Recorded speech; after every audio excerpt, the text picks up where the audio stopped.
live BarkerCast audio commentaries. Thanks to your generous donations to our Kickstarter funding campaign, Clive Barker Podcast presents Fundraiser 9. Celebrations!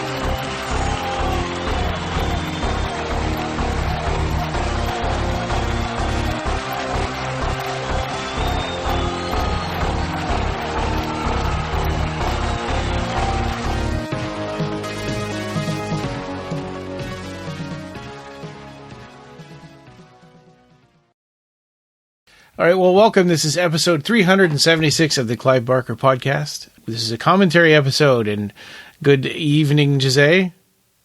Good afternoon, Ryan. Hey, and we've got some special guests again. Yes, we do. So we've got Cataline Querida from Little Spark Films. Hi, Catalina. Hello. Hey. Thanks for joining us again for this Hellraiser commentary. And we got Ed and Nina Martinez of Coenobium. Hey, guys. Hello. Hello, Hey. This is Ed Martinez. I am your blind podcaster, and this is the sound of my voice. I'm going to be listening to this film with the visually impaired audio channel because I'm blind. That'll help you to keep up with what scene we're on. And it's an interesting thing because the first time I played this on Hulu, I actually, by accident, was trying to activate the subtitles, and I activated the descriptive audio. And I sat on the remote by accident and it started doing that. And I was like, oh, this one has descriptive audio. And I told you about that the very next day. Yeah, very few actually on Hulu do, like Prey does, but a lot of the other older films and TV series don't. Was Prey also filmed in a native language, too? Yes, I think it was filmed both in English and also in the native American language. But I don't remember seeing that as an option, and their mouths were making English words, right? I mean, it's not like they were dubbed. I think the Native American language was dubbed over the English performance. Okay. Yeah. I still have to watch that, and I can watch that on Hulu as well, where we're going to watch Hellraiser 2022. As usual, we are going to set up the movie, and we're all going to watch this sync together. So we can talk about the scenes and what's going on in there. So I hope you guys are all ready. Who wants to do the countdown? All right, I'll do it. So we're paused at the Spyglass logo at the beginning. Like if you're on Hulu, it's right after it says it's rated R for mature audiences. Yeah. So here we go. 3, 2, 1, play. All right. I'm seeing Hulu Originals actually first. Now Spyglass. I was excited when I found out that the news came out that they were going to work on a movie for Hellraiser, and there was going to be David Bruckner, because at that time I had watched the first Halloween movie of the trilogy that ended recently, and I was pretty excited. Well, I think I'm on the record being skeptical about this one, but really excited about the HBO series. So obviously I was way off, right? Because, I mean, the HBO series, for all we know, that may never happen at this point. Yeah, we haven't heard nothing about that. Yeah, I mean, they were developed at the same time, so we should be hearing stuff about it. Well, the HBO series is the Blumhouse one, and I'm pretty sure that Jason Blum, that's his name, that he and David Gordon Green have mentioned it fairly recently, like within the last month or so.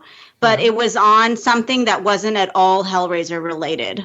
It was just something that I happened to be watching. It might have been Joe Bob, like last season. I have to ask Joe that. Okay, that's cool. Well, I wonder what this film's impact and the ripples of this film, how it's going to affect that TV series. Yeah, that's a good point. They may have just decided not to do it at all because of this. But yeah, I don't know. Yeah, who knows? But they announced him at the same time, and that didn't seem to stop them back then. Actually, that makes no sense, because if this is popular, then they should think, wow, we should strike while the iron is hot, Yeah. It's hard to tell what is popular, though, in streaming. And I think that's something that everyone's still kind of trying to figure out. Right, because it's not like it's not like you can just look at the box office, because these things are streaming, so there's no box office to speak of. In fact, if you try to look up box office results for this Hellraiser, it's kind of low because it didn't have much of a theatrical thing. The numbers.com refers that Hellraiser made $12,640. Oh, weird. Yeah. It also, are you aware that it just released in the UK from Amazon? Right. Yeah, through So Amazon Prime. Finally. They're Well, renting it and and they're buying it, in the UK. So money will be generated from those sales. Yeah, Sure. and it's interesting that they get the option to buy a digital copy that they get to keep on their, in their system. Like Their file, Yeah, we have to maintain a subscription to Hulu to keep watching this. I've been in contact with some of the people in the UK, like Jeff Portas and people like that. Yeah. And they're very excited. Some people were annoyed that it was on Amazon Prime and that they had to. It's not included with Prime, so they have to pay the rental fee or whatever, or the purchase. Right. fee. It's just like renting a DVD. Yeah. But that is still kind of annoying because it's been weeks. It's been almost a full month.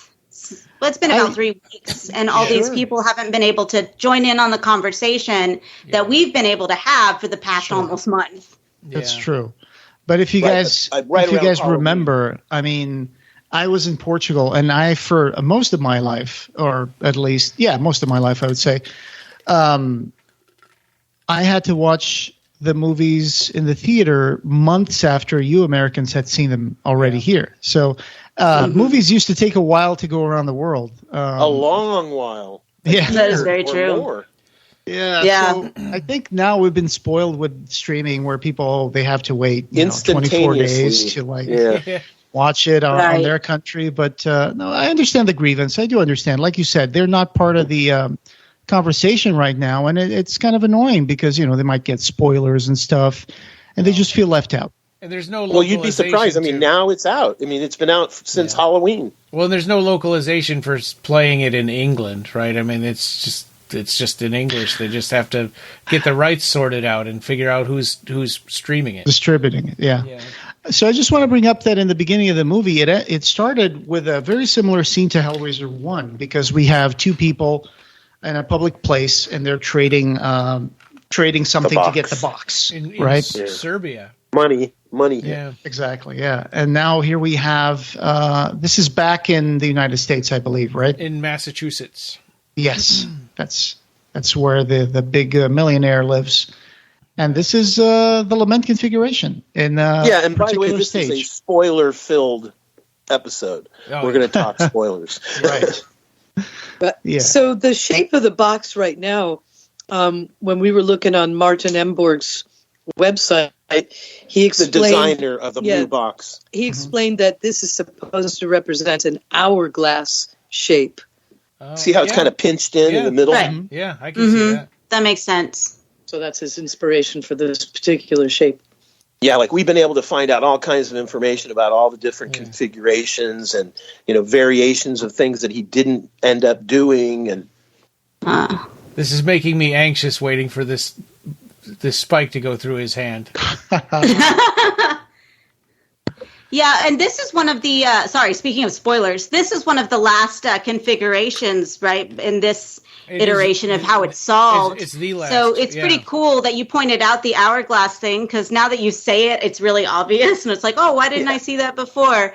But, it's the whole idea of you're running out of time because it's the end of it's almost the end here for this configuration. Yeah, metaphorically, it's got several meanings, like, you're running out of the sands of time of your life, Oh, yeah, yeah. There was a series of posters that Hulu released that featured all the sides of the box. So it was the first one where it's a cube. It's called the Lament. The second one where it's got all these sides. It's called Lore, and it's got a central diamond, and then all the other pieces are diamonds as well. So I'm not sure exactly how many sides it makes. That's really cool. Where did those posters turn up? Yeah, I never saw those. I found them from Hulu. They were posted in the Hellraiser subreddit, and then there's another poster. Are they with printed on paper where you can purchase them? No, they're a digital image. They're a digital download. image. Okay. Yeah, announcing original movie, now streaming only on Hulu by Spyglass Restricted. And then it's got the logo and Hulu Hellraiser. And then it's got a little background with some, looks like leathery kind of surface with like letters and magic circles. And then on top of that is each of the, configurations of the box. So Lauderant, it's the third one, which is the double pyramid stuck through each other. Joe, you were right about that. Like, remember how you said it looked like the ink hall? Yes, yeah. It is. When we talked to Martin M. Borg, he said the same thing. Of course. Yeah, because that's the shape of the white ink hall and the black ink hall stuck through each other in Mobius's. So I couldn't believe that. It was like, man, you made the call. Yeah. And then you had the liminal one, which is that big, more longish kind of rectangle. And then that one turns into Lazarus, which is also the one that we saw him open. Like you said, the one based on the hourglass. That's Lazarus. And finally you have Leviathan, which is the big pointy diamond. That's right. That was Lazarus, right? Right. I really love this opening. Yeah. Even though it's not as rough as the original opening of Hellraiser. And where the sex scene is cut right in. Yeah, like where the Frank is in pieces and Pinhead is like putting them back together. Yeah, but in a way this is worse. They could only allow 3 thrusts, I think. Yeah, but this one, it actually brings in that ceremonial kind of quality to it, that ritual. Yeah. Right, which I love though, because then you're going back to the Order of the Gash, which a lot of people forget that it's a religious order. Yeah, right. Or maybe a lot of people don't know. I don't know. I have no idea. And also the sexuality. This film does have at least one sex scene in it. Yeah. Yeah. Right oh now. yeah, Joe was very, very specific the other day. My husband, he was like. I was like, it's only like one sex scene, right? He goes, no, there's 2. And I'm like, there is? Really? I don't remember at all. Like, it didn't register. He is paying closer attention than I am. Well, and then the sex scenes. In the beginning, he was wandering through like an orgy, too, but it was kind of off the side of the periphery. That's a good and stuff. point, yeah. But it's funny how they've tagged and used all the good beats of Hellraiser 1 and 2 and put them in this movie. Yeah. So in that sense, I'm not going to think it's a coincidence. It definitely isn't. It's just, it's kind of an echo-y of those moments. Yeah, for sure. Right. But it's awesome because you know that they love the material a lot to know that I'm a fan. This is what I'm going to put into the movie. And I know other people will see it too. You know what's frustrating about people's criticism is that there were people, I don't want to watch a remake. Remakes are stupid, and then other people are like, this is totally different. This isn't Hellraiser. It's like you're mad because it's a remake, and now you're mad because it's not a remake. Yeah, we can't please everyone. Yeah. I am convinced that there are a lot of people out there that just want it to be. They don't know what they want. They'll know when they see it. That's right. Yeah. And it's like maybe you should try to like write a story of what you want if you want to see a certain thing so bad, and then you can like fill that for yourself. Yeah. Damn, Catalina with the torpedoes of truth. I agree. Oh, was that mean? Damn it. Anybody who's been a filmmaker or tried to be a filmmaker, you know how difficult it is. Yeah. Well, it is. I mean, I can't do what y'all do with like the makeup and everything or the sculpting. I can't draw, period. I'm like a stick figures type of person. That's all I can do. Can you imagine? As long as you can communicate visually, it all works. I mean, just the fact that we got a high budget Hellraiser movie is a triumph, and yes, and then to watch it and like, oh my god, I love this. And people were complaining that the characters, it's like, I don't care about any of those people, but I actually like these scenes. I think they make sense, and they provide us insight into the characters' relationships and their personalities. And I thought it was pretty well written, and I love this movie. I really did. I was like, but it's like once the bar is down at something like Revelations or something like that. It's like, this movie is amazing, and I'm not damning it with faint praise. I've told this before. I think a lot of people were putting this movie on their top 3 Hellraiser movies, like Hellraiser 1, 2, and 2022.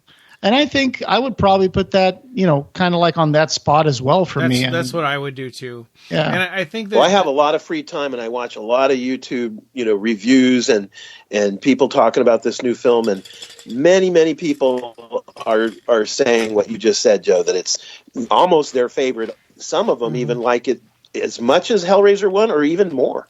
I think that the people that don't like it are just louder. Yeah. Well, I mean, that's a good point, actually, Ed, because you're watching from a different source. You're seeing from YouTube. And then I think, Ryan, you're going to see a lot from Facebook. And it sounds like Jose spends a lot of time on Reddit. So the audiences there from each, platform is going to be different. They're all different. Yep. And the same thing with Twitter and Instagram as well. Facebook on the Hellbound web. Because all the actors and stuff have Instagram. And I've listened to lots of different interviews with the actors and Bruckner, and Joe has been really good about finding interviews and things and sharing them with us. Mm-hmm. Yeah, there's a lot of good stuff they put out, and a lot of strangely kind of generic stuff in terms of interviews. I found channels where you would have interviews with no interviewer. They would just be like recorded interviews on YouTube channels with like the woman who plays Nora in the beginning of the movie, the one that's going to be in the hospital with the face mask, the cancer oxygen mask. Yeah. Interviews with David Bruckner, Jamie Clayton, the two of them together. The guy, the Goran. Visnich. Yeah, I think Nora is their roommate. Right.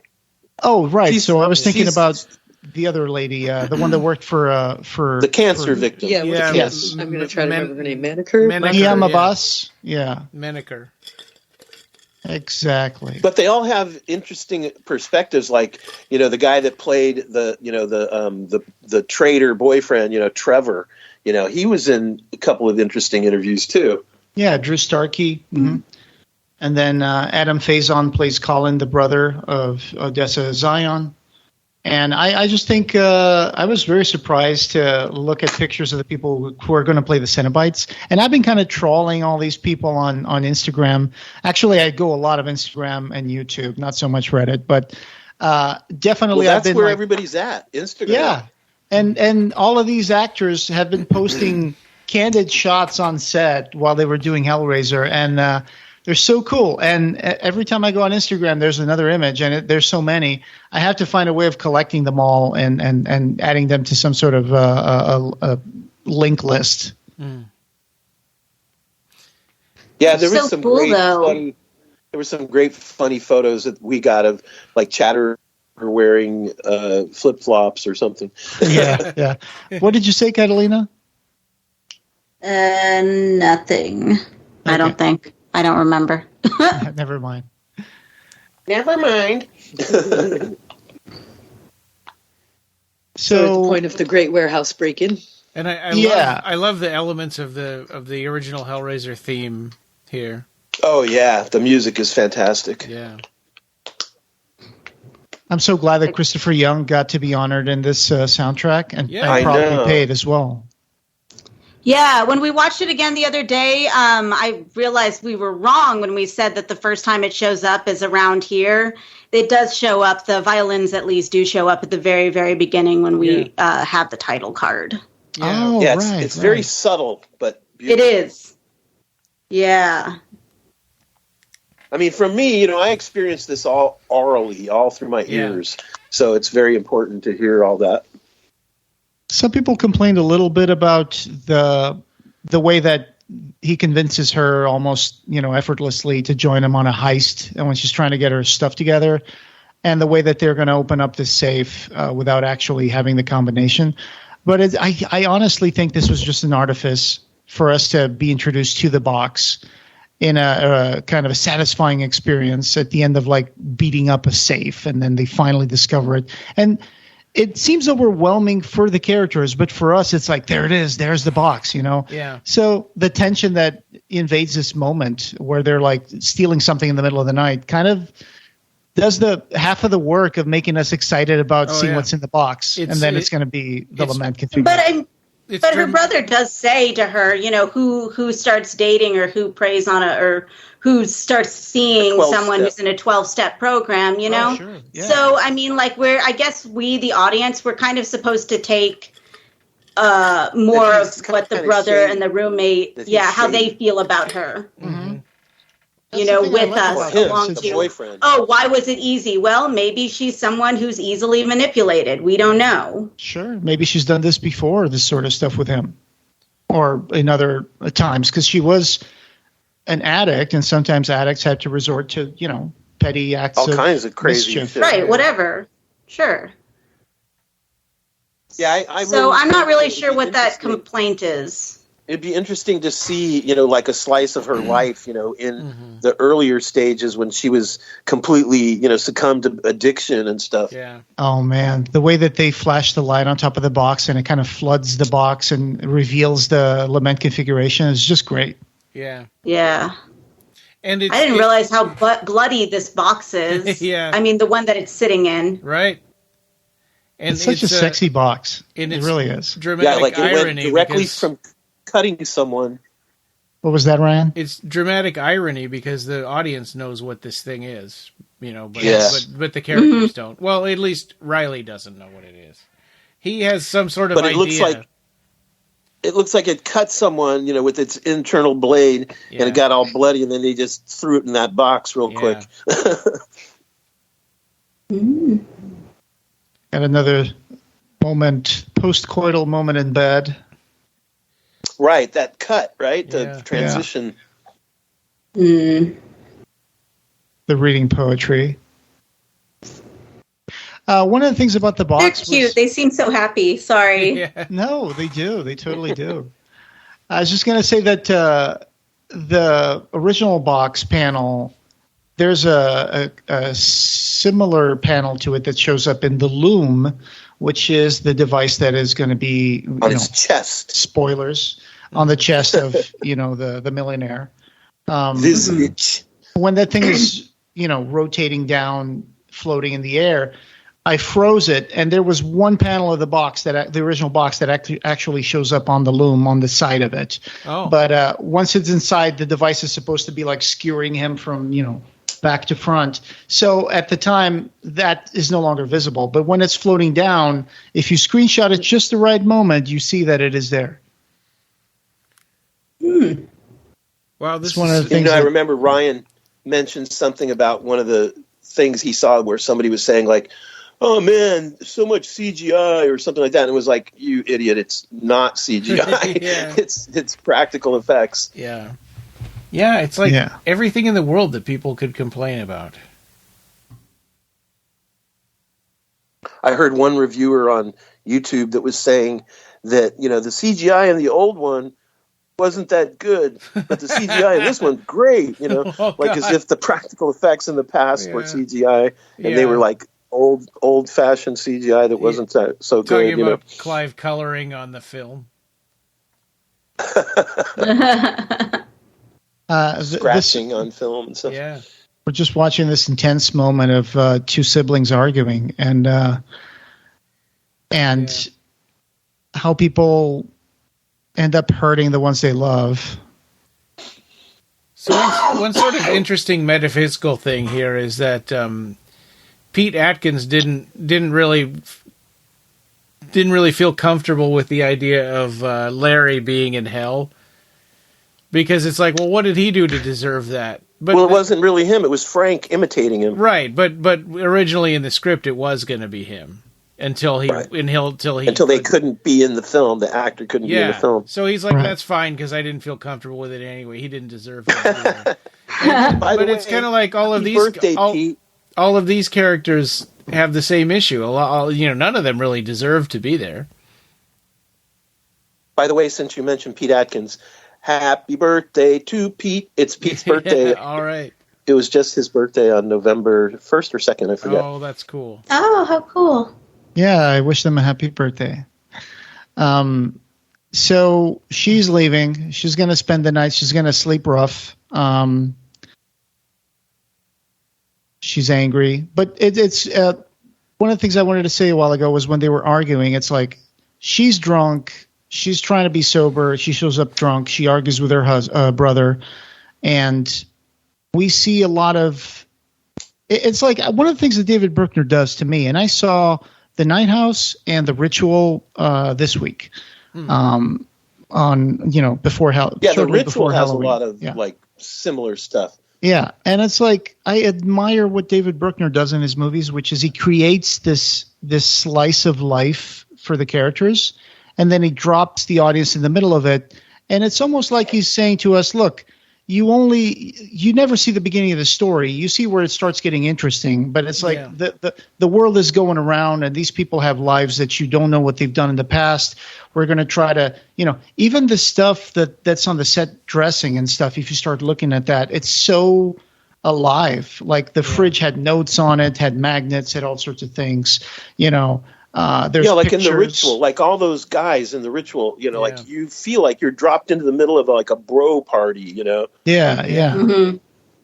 And he doesn't spoon feed you the stuff, but he makes it easy for you to follow what's going on and to understand or to get the right amount of information to start making, a creation of what this character is and who he is and what he does in your mind. And he does that beautifully with Odessa up to this point. Like she's a person who wants to get her stuff straight. She's been in a 12-step program. She might be in a weird relationship, and now she's having problems with her brother because she had relapsed, and she's got pills in her pocket. A perfect cocktail of needs Disaster. And wants to have her sit here with the box in her hand. But that's great because that's part of what makes her such a strong character because then as you just said, we know all these things about her, and then we're going to go with her on this journey of trying to figure out, is she going to indulge in this thing, which is, or this temptation. Adventure, I guess, so to speak, which is the box, right? The temptation. Thank you. Because if, someone like she who has a troubled past can overcome it. And, it's interesting because like Joe's saying, it's like you find out so much about these characters like her, without all kinds of exposition and stuff, just a few quick scenes. And you're like, I already know so much about this person. And right now she just snapped open the box into a different shape. And just the way that she did it was, and you can tell by the way she's touching it and handling and even breathing, that she knows that box was inside a big vault, belongs to some bigwig. She knows that thing is important. Yeah. Right? So she's handling it really carefully, Yeah, and she's really showing that temptation of discovery and stuff that in the original Hellraiser we don't really see Kirsty play with a box that much. They do a kind of a fade-away cut, which is supposed to show that she's been working with it for a while. But because then she's lying down on the bed and playing with it. So or Frank when he lights the candles and is half naked with the box in that dark room. Right. But I like that she had to stick her finger into a black crevice, hole in the box, to make it snap. That? It's like the Gom Jabbar. Yes, it's just like you're surrendering to the desire by sticking your finger into a place that you think you shouldn't. Mm-hmm. That's a good one, Ryan. The Jom Jabbar from the Dune movie and books. Yeah. Stick your finger in this hole. Yeah. Well, and there was some Stephen You'll bring King back movie a bloody I saw stump. with a giant bat or something, and there was this guy walks by and he sees a hole in the wall. He's like, I think I'm going to put my arm in this hole. And then, of course, the giant bat bites his arm off. Yeah, there's some old black and white, romance movie too, where in Europe there's a wall with a face with a mouth that's Roman Holiday. Yes. I've been to Venice and I've put my hand in one of those big, mouths on a wall. It's a strange experience. But here comes the gasp right now. Oh, yeah.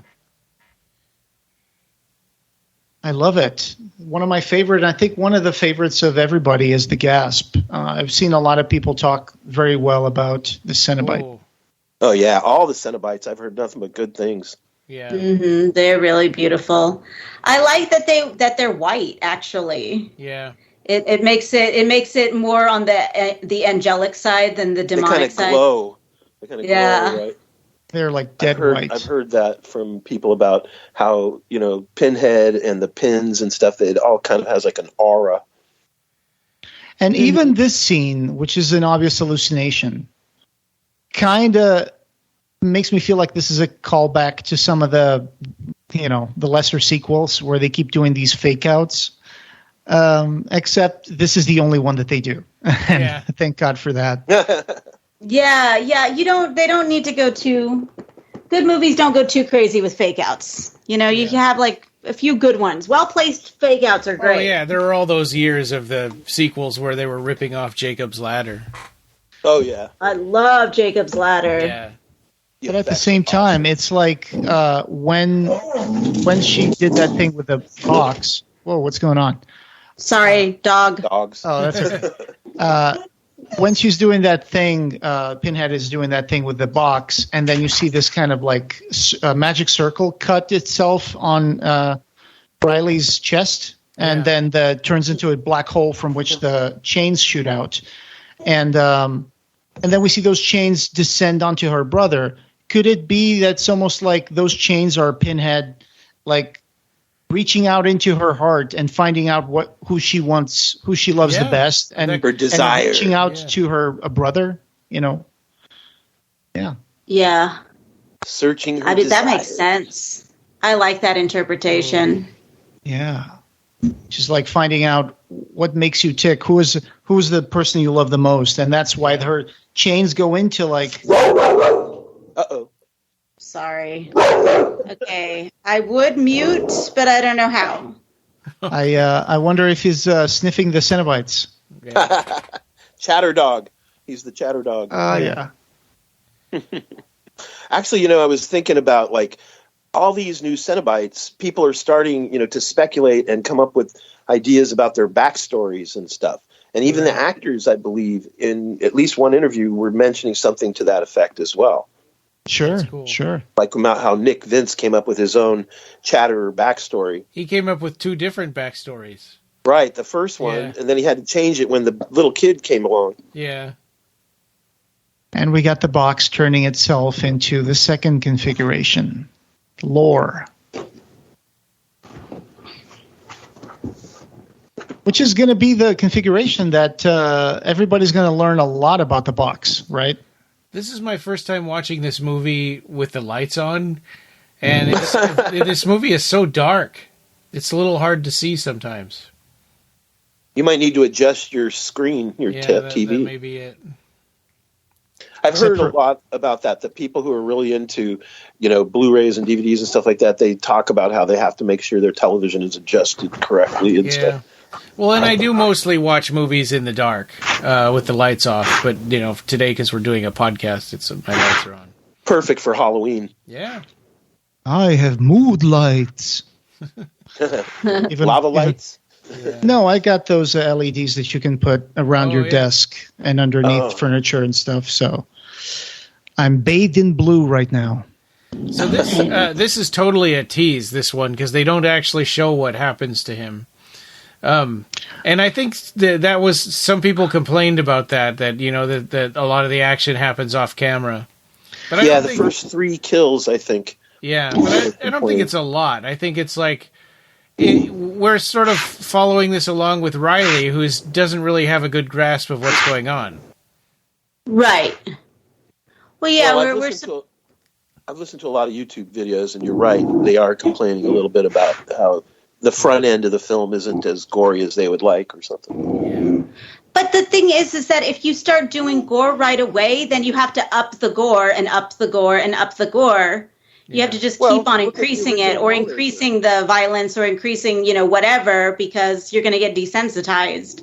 Yeah. So, you're not supposed to be showing everything immediately. We're still in the first, 30 minutes? Yeah, right. But we're in the age literally 30 minutes, yeah. We're in the age of torture porn movies, though. And, the first Hellraiser starts right off with showing pieces of Frank's face, being reassembled and stuff. But then it's right. a But long then we time still have that before- nice big chunk of story too. Yeah, in Hellraiser, it's a long time before we see more like brutal violence again in the original. And I like torture porn and stuff, but I mean, there's some movies where it's like, for me personally, if it just is violence and there's literally no story, then I just kind of get bored. That's just me that's just bad personally. filmmaking. That's bad script writing. That's bad everything. Yeah, I agree. But I just mean that, I've listened to a lot of YouTube reviews now, and some of them are saying that, the front end of the film, like the first three kills, the first one is out of focus in the background, avoid, another one, is off screen, like you say, you know what I mean? Yeah, and then then they're making a movie like Hellworld, and no, we don't want another Hellworld. No. No. I mean, Hellworld is like a slasher version of Hellraiser. Where they have to solve a stupid mystery. Oh, does anyone else's Hulu have Hellraiser listed under slashers? Because ours was giving us that option, and Joe got really mad. I think so. Annoyed. I'm going to go with annoyed. He doesn't really get mad at anything, but he was very visibly annoyed. Well, genres are hard anyway. It's in the wrong category. Yeah. Damn it. Yeah, that's actually exactly what happened. He's like, I'm going to pretend I didn't see that. But I mean, you guys are aware of all the horror stuff that's happening out in the world right now, like that Terrifier 1 and 2, that crazy murderous clown movie. And I don't find that scary, though. It's like, to me, that I've seen scary. Yeah. I'm just saying that's what's out there. That's the competition. Right. And yeah, but there's nothing wrong with that.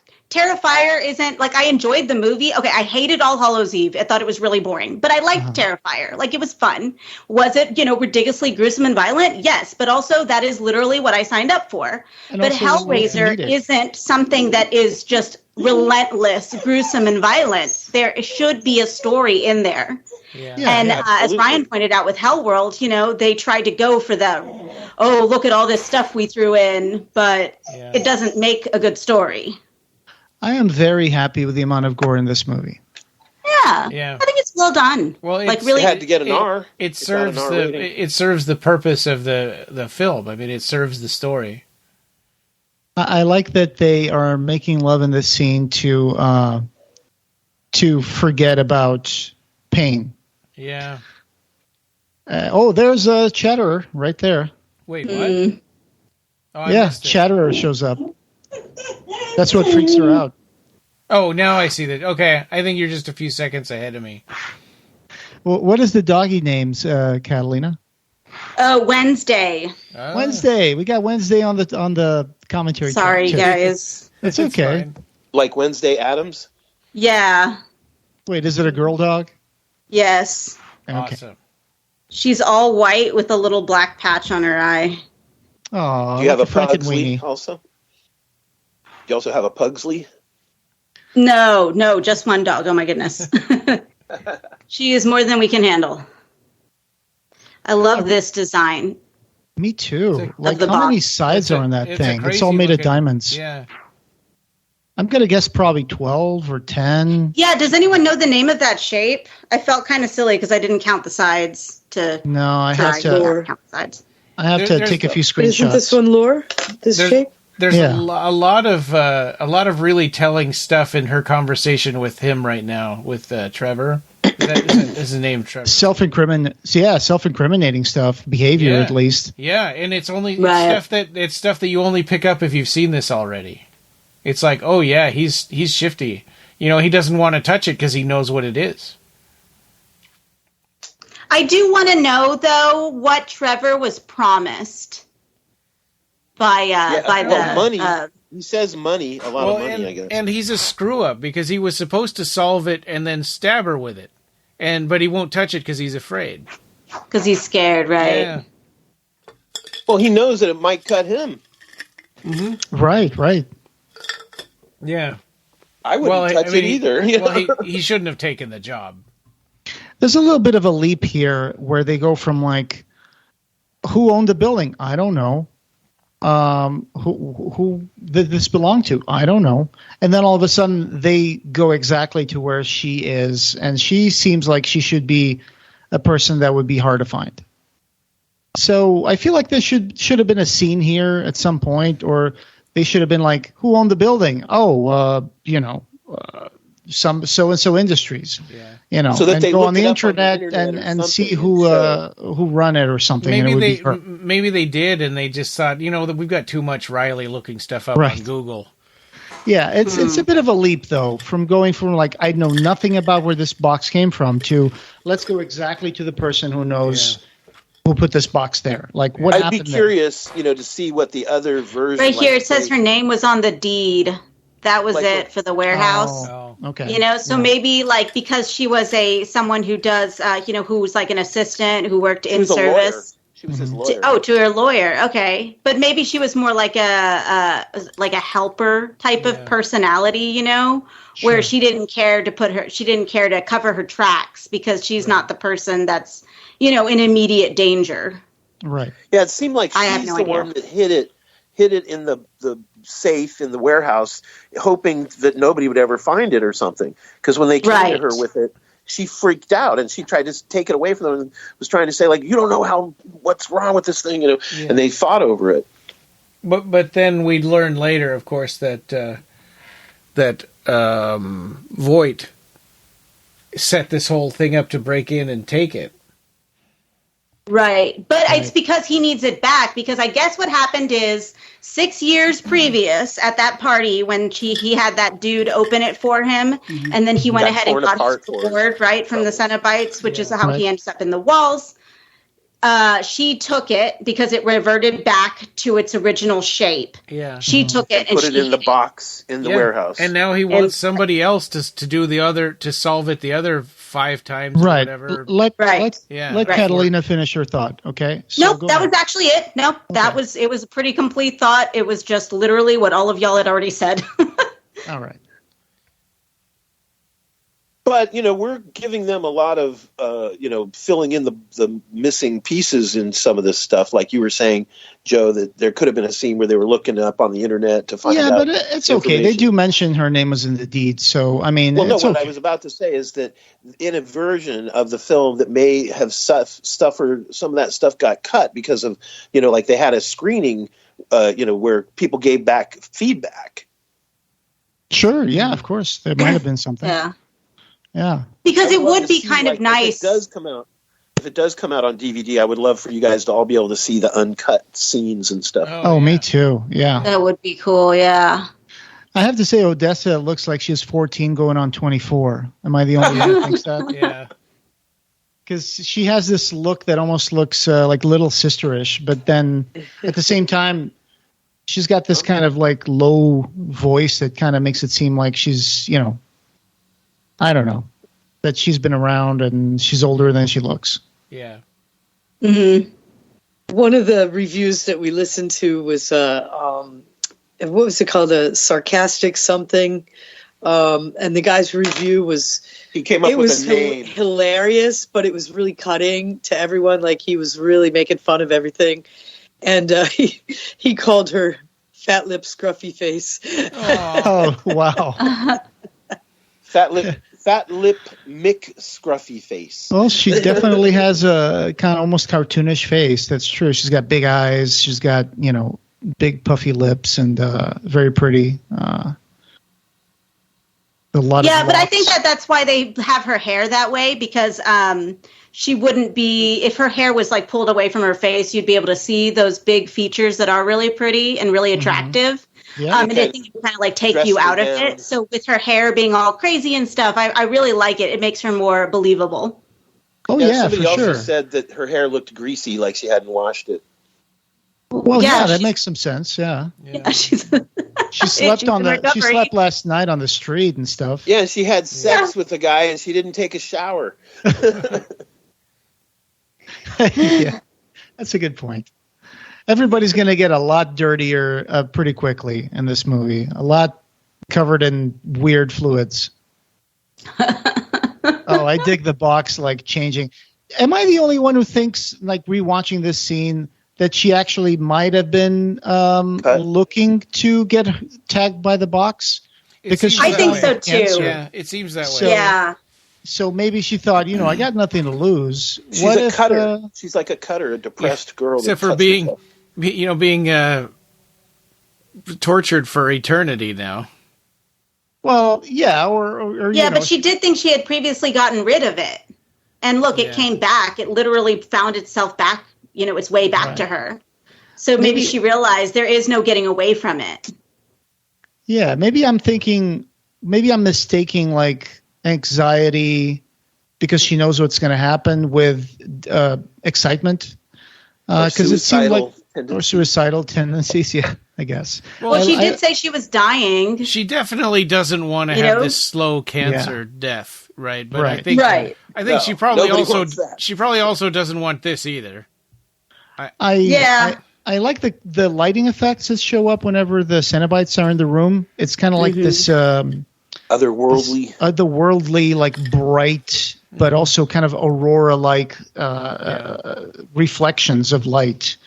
And even when the guy who plays Colin, the Odessa's brother, when he was in the bathroom, they made sure to have a lot of light come through certain windows that made it's not like the stucco boards of the wall shining through, but it's like little slats that project the light onto the wall, and you see the big slats of light. So but it's a callback to that. Yeah, that's from the original. Yeah. Right, because for when we did the box videos and stuff, that was something that we were trying to figure out. And the first go around, we just used palettes. We just put the lights behind the palettes and had it shine through the palettes. Yeah. We just saw the. So do you guys think that this is I don't know if y'all are here that yet. The Pillar of Souls with the flags. Yeah. Yes. And by flags you mean human skin, right? Flesh, yeah. Yeah. And it's so cool that they put that in there. It's just like the one in Hellraiser and Hellbound. Yeah, I'd be very curious to know, all the artwork on pedestals and stuff in his gallery areas and things, just like in Dr. Chenard's chamber. Right. What has he got in there? Yeah. Oh yeah, that would be cool. Here's the Weeper, Gash, and Asphyx, and I get the feeling that Asphyx, either he's deliberately not seeing her, or because he's blind and he's got the big slap of flesh across his face, he probably follows sound more than vision. Yeah, or senses, they're supernatural. Yeah. Right. Oh. Like a bat, maybe. Here's reflections of echoes of Hellbound soundtrack.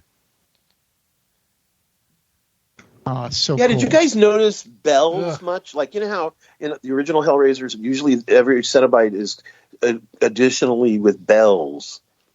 There are bells in the soundtrack? Yeah, someone hears bells when they solve the box in this movie, so yeah, definitely. Yeah, Nora says it after she gets cut. Yeah, exactly, when she's getting into the van. Mm-hmm. It's weird, I'm listening to the audio stuff, and there's telling me that there's, handrails in the hallway, when Voight is going after, Nora and stuff, and I'm thinking, why would he install handrails before he got the thing in his chest, Oh. Could you repeat that? Because there's ramps. It's because instead of stairs behind the walls, he has ramps. Yeah.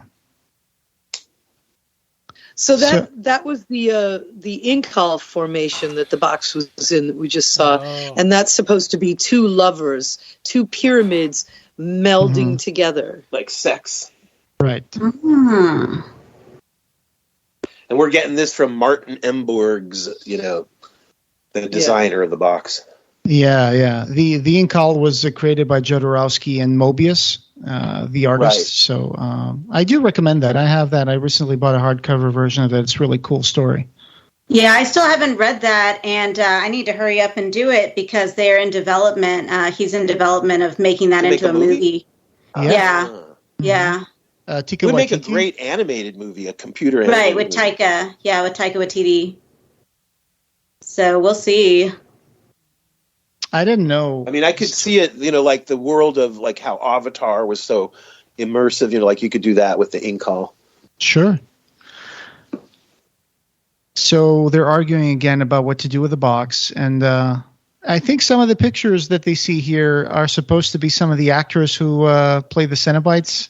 But I don't think it means that they got to be Cenobites through what happened with Voight. I think it was just kind of a wacky way of saying, hey, what if we put our pictures in this scene? Yeah. Oh, that's Kind of like fun. the way I think so too. kind of like the way the sculptors of the Masqui did their names carved into the sculpture. Masqui. Yeah, in like an ancient language, right? And like, Right. at least that's what it's supposed to be. People always hide little personal things, who are part of the art department stuff. You know that, Catalina. You guys have done it, I'm sure. Yeah, there's Yeah. a Clive Barker podcast T-shirt in the Torturer. Right, exactly. I dig the fact that Trevor is in a 12-step program, but he's got like a really cool-looking house with like arcades and books everywhere and stuff. That's what I was trying to say when we talked last. Yeah. Right, He's got a really nice place for Yeah. But I think Ryan pointed out that he makes deliveries. Maybe he only does like high-end deliveries. I don't know. Yeah, I- Maybe He's that pinball machine fell off the back of a truck, as they say. I think Riley should be suspicious of him, and she's not. Even the building that they're yelling at right now looks like it's got a magnificent-looking entrance with a wrought iron gate and stone or marble or whatever it is stairway. Yeah, that is really nice. Paid for by Papa Sugar Daddy Voight. Yeah. That's true. Yeah. I mean, I've heard him described as a 1%er and stuff, and I'm thinking, I mean, what does that mean? Like, is he a billionaire with a B? That's what I kind of that's what I got out of that because Definitely a multimillionaire at least. Yeah. I mean, that's nothing these days. Well, yeah, I remember when I used to live in a world where the richest guy was a millionaire, and now it's like billionaires everywhere. Yeah. Right. It's kind of whack. Like Bill Gates and Elon Musk and stuff. Yeah, Jeff Bezos. I mean, is this guy like that? Is he in that realm? Well, I think that they imply. I mean, that's what they imply. Right. If he was, I mean, that would explain why at some point he would become a really seriously scary guy if he got into occultism, and in a universe where this stuff exists, of course, then he would be driven by power. So why not want more power, become like a dabbler in the arts of the occult? So I think that makes sense. like those characters. It's a pretty slippery slope. Yeah. Those magicians in the Scarlet Gospels at the beginning of the Scarlet Gospels. Hey, I was thinking about that. He came off like that. He came off like that to me. I mean, because he also has to have enough money to literally buy this property itself and then have it be maintained and put together in the way that he's demanded. And created this cage. And maybe even magic symbols and like salting the earth and doing all the things that you have to do to make it so it's, supernatural and stuff too. Yeah. I believe that he did that because later on when they're in the truck, there's a section where, well, I guess we'll talk about it when we get there. There's a section where it implies that they almost like go through some sort of gate or like paranormal, a portal, ordeal in order to stay on the same grounds. Like a portal. Like you literally can't escape from this place once you're stuck there. Well, and Trevor was driving though, so I think that he was deliberately going the wrong way. Right. But I really have to want to lead. Yeah. I have to say what's really amazing to me is this whole like cage that seems to be like a spiritual Faraday cage that's put on top of this house. Yeah. Definitely. Which, because we don't see it the night of the party, he must have had it built after he starts living in the walls. So while he's pretending to be disappeared, he's obviously puppeting people almost like a vampire that has Renfields out there doing work for him. Right. And so wow, I never thought about that. Renfield.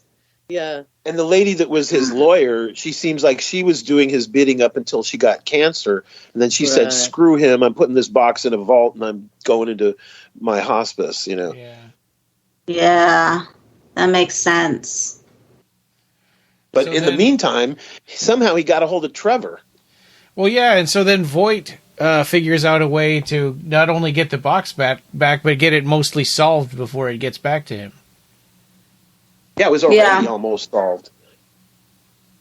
Well, it was back to square one, when it was in that box in the warehouse. Oh, because he had his final gift. He got his That's gift. right. He doesn't like it. He wants Literally a do-over. square one. Yeah. Yeah. I think Eric Gross from the Pandorics, he told me that he had taken a screenshot where one of the artifacts in one of those pillars looked to him to be like a hook. And I was like, you think it's the Candyman hook? It's like, yeah, that's what I was thinking. So I'm not sure if there was a hook there, but that would be cool. If he swears that he saw that. Yeah, it's time to. That would be a nice It's time touch. to do a commentary frame by frame. Or get some questions answered from some of the people who were involved in the production. Yeah.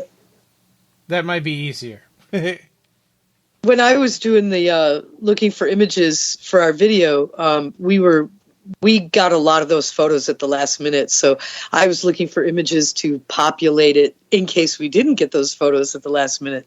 And I found some really amazing pictures of Saint Bartholomew, who was skinned. That was his torture when he was martyred. The statue. And, he's holding his skin. So many really amazing sculptures and paintings. I couldn't believe how much there was. Yeah.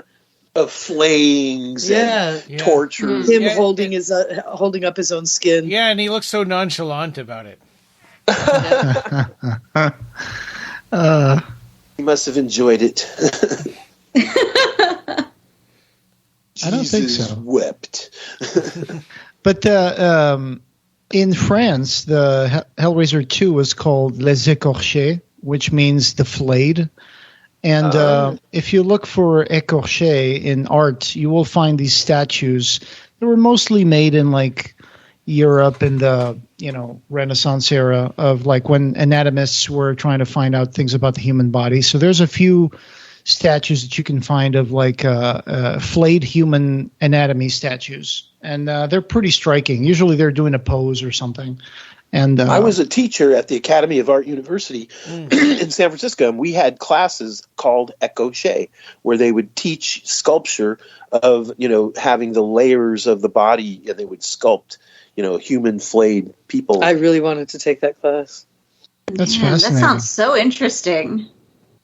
Yeah, it would be. They'd give you a skeleton, as part of your materials and a bunch of clay, and the teacher would teach them all anatomy from scratch. We're in the lore segment here, where even she finds a book with the lore configuration on the cover, and it's Voight's little book where he's writing all these little things, and I'm sure people will dissect in a lot of screenshots. Oh yeah, there's going to be people who are going to want to make copies, fan-made copies of that book. I know, man. I know, yeah. But it's almost like Kirsty in Hellbound when she's in Dr. Chenard's office. So again, one of those beats that is really cool, and everybody can go back to that beat of Kirsty in Dr. Chenard's house, surrounded by occult stuff. Or Kyle going, Jesus, he must have been into this shit for years. Years, yeah. Right. And all those corpses upstairs hanging with all the flies buzzing. And the way that David Bruckner's movies always have that crazy amount of detail, like the blueprint of the cage surrounding the house is on top of this gigantic desk. Oh. And it's really you caught that, huh? Yeah. She was looking at a print of Leviathan, like a engraving of Leviathan over the labyrinth, and saying "Audience with God."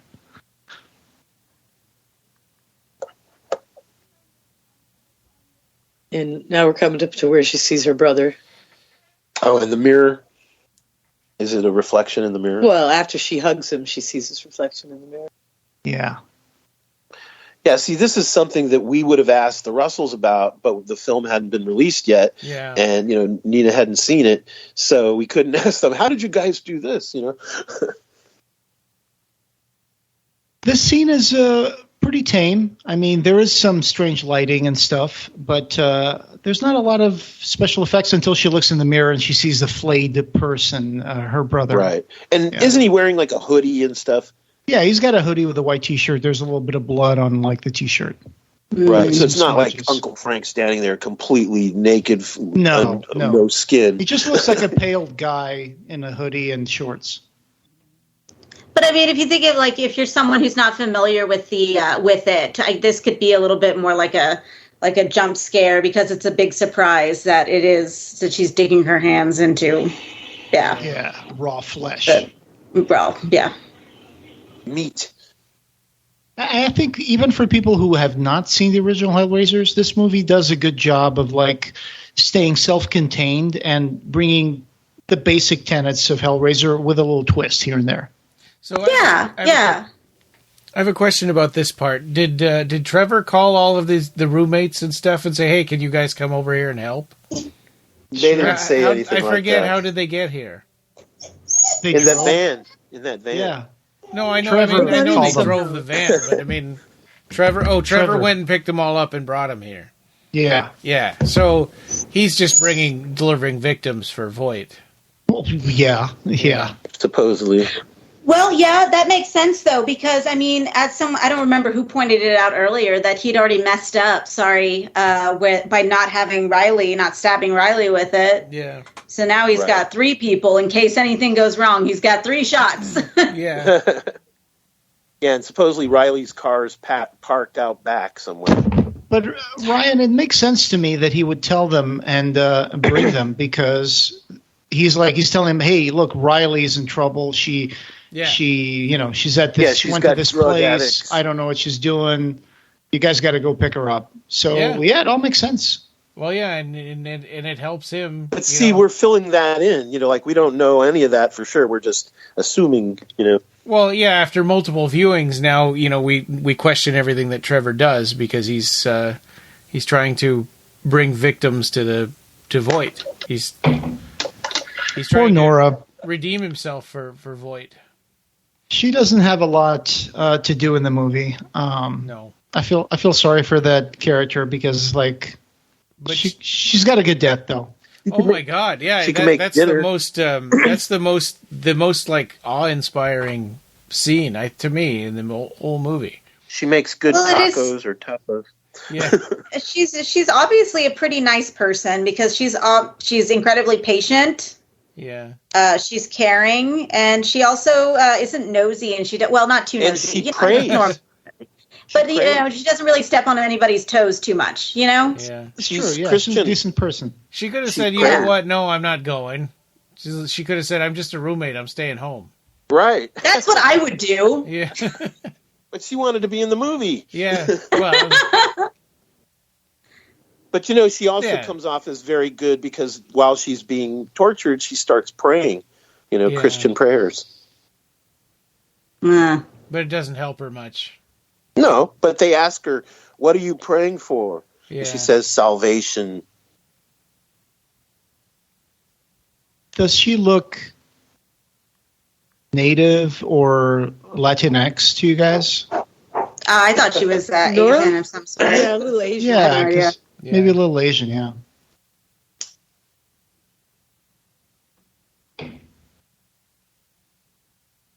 Yeah, a lot of the YouTube videos I've listened to have said negative things about her. She's one of the people that they say the most negative things about because they think she has no development of her character. Well, she's got the least, I would say, out of all the characters. Someone has to be the father. Yeah, true. So what do you guys think each of the configurations would mean at the end when you solve it? You need a body count.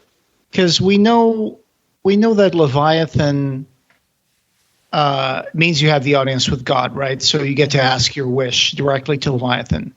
And we know that Lament means that you say, "Okay, thanks, I'm good," but then you have to live. Yeah, you have to live with the regrets. Yeah. That you for the rest of your life somehow you were at the end of this sacrifice of at least 5 people or something. Yeah. And then you just want it to stop.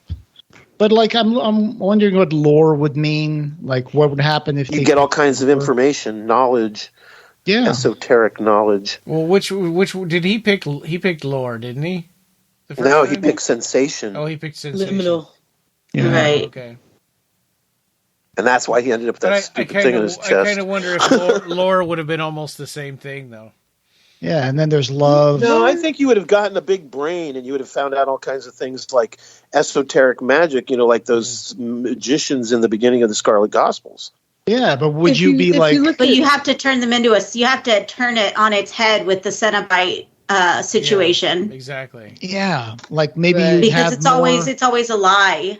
Because our interpretation, whatever our human interpretation is not going to be what the Cenobite interpretation is. Because their dictionary basically is different from ours. It's like the monkey's paw. You never get what you really want. Yeah. Right. Yeah, and and it's to the point where they can't even understand why you wouldn't want what they're giving you. It's like, wait, what? Right. Yeah. I also think that this Hellraiser is almost like a triumph of liminal spaces. Like, we start at this, stormy day looking empty park bench with a guy sitting there and two people meeting. And then we see like this weird separate room from a party where something's going to happen with Voight and the other guy. And then we see an empty like container with just a box and two characters, and then you see people like she's in a park bathroom at night, a public bathroom. That's kind of a liminal space. You're in a kiddie playground in the middle of the night by yourself. That's another kind of liminal place. It's these places of transience that we never really think that we should stay there for an extended amount of time in that place. And this Hellraiser is a lot of liminal place situations. Right. Now we're in a tunnel. I was going to say lore, if you want to look at like a Judeo-Christian characters, who would have chosen lore would have been the devil himself, because he knows everything. He knows everything you've done wrong. He's like Santa Claus. He knows when you've been bad or good, and he knows, can quote scripture, but what use is it to him? He's never going to rule in heaven. It's of no use. Everything he knows is of no use. So that's the monkey's paw. That's right. So Lore's going to do you no good. Ultimately, that's funny. Or you become that's someone. Cool, though. I like that interpretation. I think or you could become someone like if you're a smart enough guy going after the lore, that you could maybe have a victim standing by right there to take the knife, and then you get all the knowledge and he dies, Yeah, that's another thing that we're seeing now, which is people complain a little bit, and I don't know why I keep bringing up things that people complain about, but I just feel like it helps us understand a little bit more about the movie. Like, people were complaining, like, so now the Cenobites can come and take whoever was stabbed with the box, and it's not the person who opened the box. That doesn't make any sense. Or that you can kill a Cenobite with the box. Like I think, but what I was saying is that I think that this introduces that idea of sacrifice to a ritual, right? So there's one moment where, Riley goes downstairs and she says, "Hey, don't kill my friend." And she's like, "Okay, well, he's tagged." What are you going to do about it? Yeah, what are you going to do about it? And then that's when you can make the decision, okay, I'll give you another. Right. It's an interesting introduction to the lore, this idea of a sacrifice. Yeah. Yeah. But I guess what they were going off of was the Kirsty. Kirsty was able to trade her to bring Frank back, basically. And so essentially that was the trade-in. So I guess they were just kind of taking that a few steps forward. Since it's been so long. Right, like you sort of can bargain with them. Like she wanted her father, to be safe, Well, and they say, she tells them to go to hell, and they say, we can't, not alone. There. Yeah. We're already here, or we're already there. Yeah. Sorry, okay, so they go through the gate, and then there's a little, like, flash. When they're in the truck, they go through the gate, and there's that little flash. And that's what I think, that it puts them just automatically back in It's like a supernatural barrier or something. Right. Yeah. So it keeps them back in and go back around to the original places. Like Because there's Groundhog Day. obviously some sort of weird stuff going on here where the ground is opening up. Right. And that's So I funny think it affects the whole grounds of Voight's compound, I guess, whatever you call it. and Yeah, that's a very interesting thing to happen. Is these portals open up these, the way it's described audio is rectangular holes appear in the ground and stuff.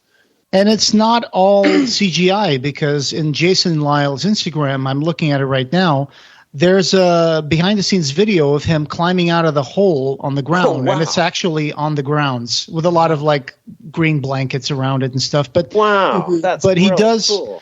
He was on location in the middle of the woods. They dug a hole, and he climbs out of the hole. So, these guys were freezing out there. That's so night. smart. Yeah. All the Cenobites had to be outdoors like all night long, for that night shoot stuff, They got cold, yeah. And it looks beautiful, so I'm glad that they did it. Yeah, it's like Right on. it's like a tattoo. It's like it's forever. You do it once, but it's forever. And here's the mask showing up in front of Nora. Mm-hmm.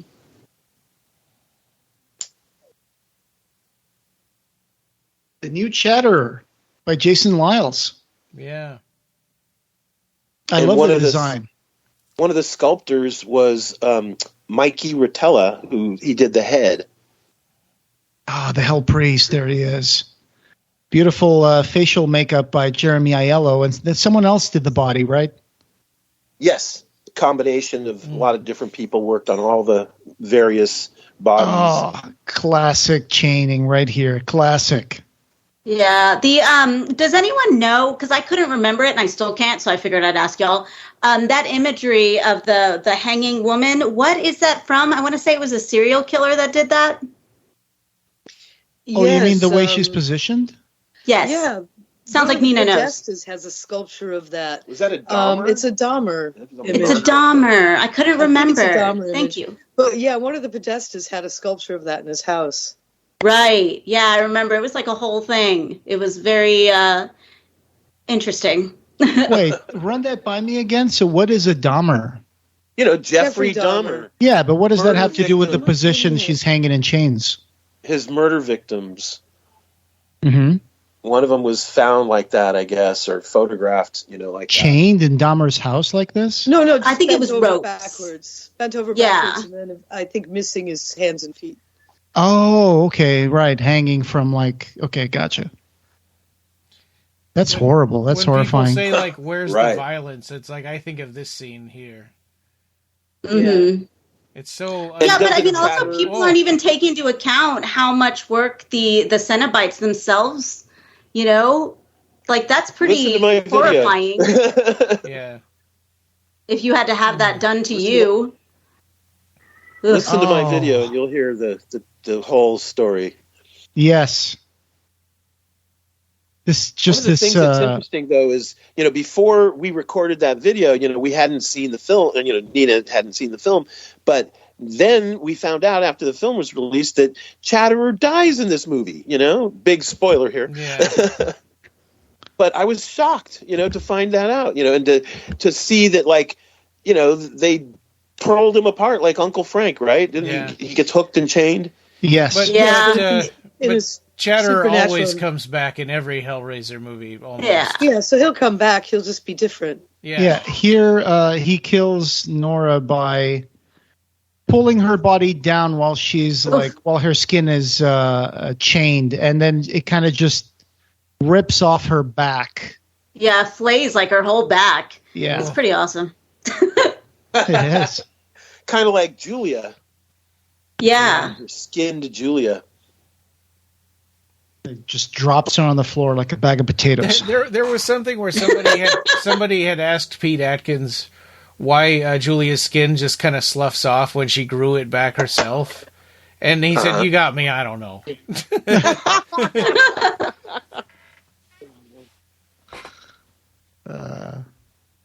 It's one of those questions that's really hard to answer, right? Yeah. Yeah. It's like, well, she's a damned soul, that. I know it's the same thing with like Pete, gets asked, like, why is Chatterer a little boy? Yeah, it's like, because we thought it was creepy. But sometimes that is the answer. Yeah. It begs a lot of more questions than it gives you a lot more questions than answers. Yeah. Which is cool. That's what makes Hellraiser movies cool. And watching this movie for the nth time, right now Trevor's just lying through his teeth, right? Because we got to get back in the house, call the cops. Mm-hmm. They're like, you're not going to call the cops. You just want to get everybody back into the house so Voight can have them sacrificed. I'm sure. Could you imagine in any Hellraiser movie if the cops got called, that would just stop the movie? Yeah, because the first time I saw this, I was like, okay, this guy's being dumb. It's like, why does he want to call the cops right now? This is like, what do you think they're going to do against demons? But now it just is just trying to get them back in the car. Mm-hmm. Mm-hmm. Oh, and this whole dialogue between Riley and the Hell Priest, it's pure seduction, right? It really is. It's so beautiful. Like the only time cops ever come around was in Hellraiser 3 when they're on the street, Yeah. Pete uses his flamethrower face. Yeah. Even the way that the Hell Priest appears to her first far away as if to be like, hey, I'm not going to hurt you. And then it just teleports close to her. So he kind of gives her that space. Like she's trying not to get into her face too much. Not crowding her. Right. Yeah. But she does it best because the Hell Priest doesn't have to prove anything to anyone, Right. And that's what goes back to the whole, you don't show everything right away. Yeah. And also like how Pinhead, in the original as well as her, they both kind of seem to be ethereal and they could just kind of float. They don't even walk necessarily. And again, I think this is a liminal place. They're standing on a bridge at night with nobody around. Yeah, I guess what was she going to do? Throw the box in the water? She was going to throw the box, yeah. Yeah. But now the Hell Priest is showing her a picture of her brother. I got to say, I love the way they redid the eyes of the Cenobites for this movie. Instead of having the white sclera but the totally black iris, they did the black sclera and kind of like this navy blue iris. Mm-hmm. Oh, really? Yeah. That's interesting. I did hear that they had full lenses, Yeah, full lenses. Black sclera and then this kind of irregular dark blue, iris thing. Well, the center where we all have the color of our eye, there's the dark middle with a black dot in the middle. That's where you actually look out of. So if you have contact lenses, they just have to have a special little spot in the center where you can actually see out of. So that's probably why they tinted them blue. That's where the light gets into the eye. Yeah. Right. But it's still a pain in the ass to wear. Oh, sure. I remember when I had those monster contacts, I got them from the optometrist. And because of that, they were fitted to me. They were so comfortable compared to other contacts that like you would get the special effects contacts.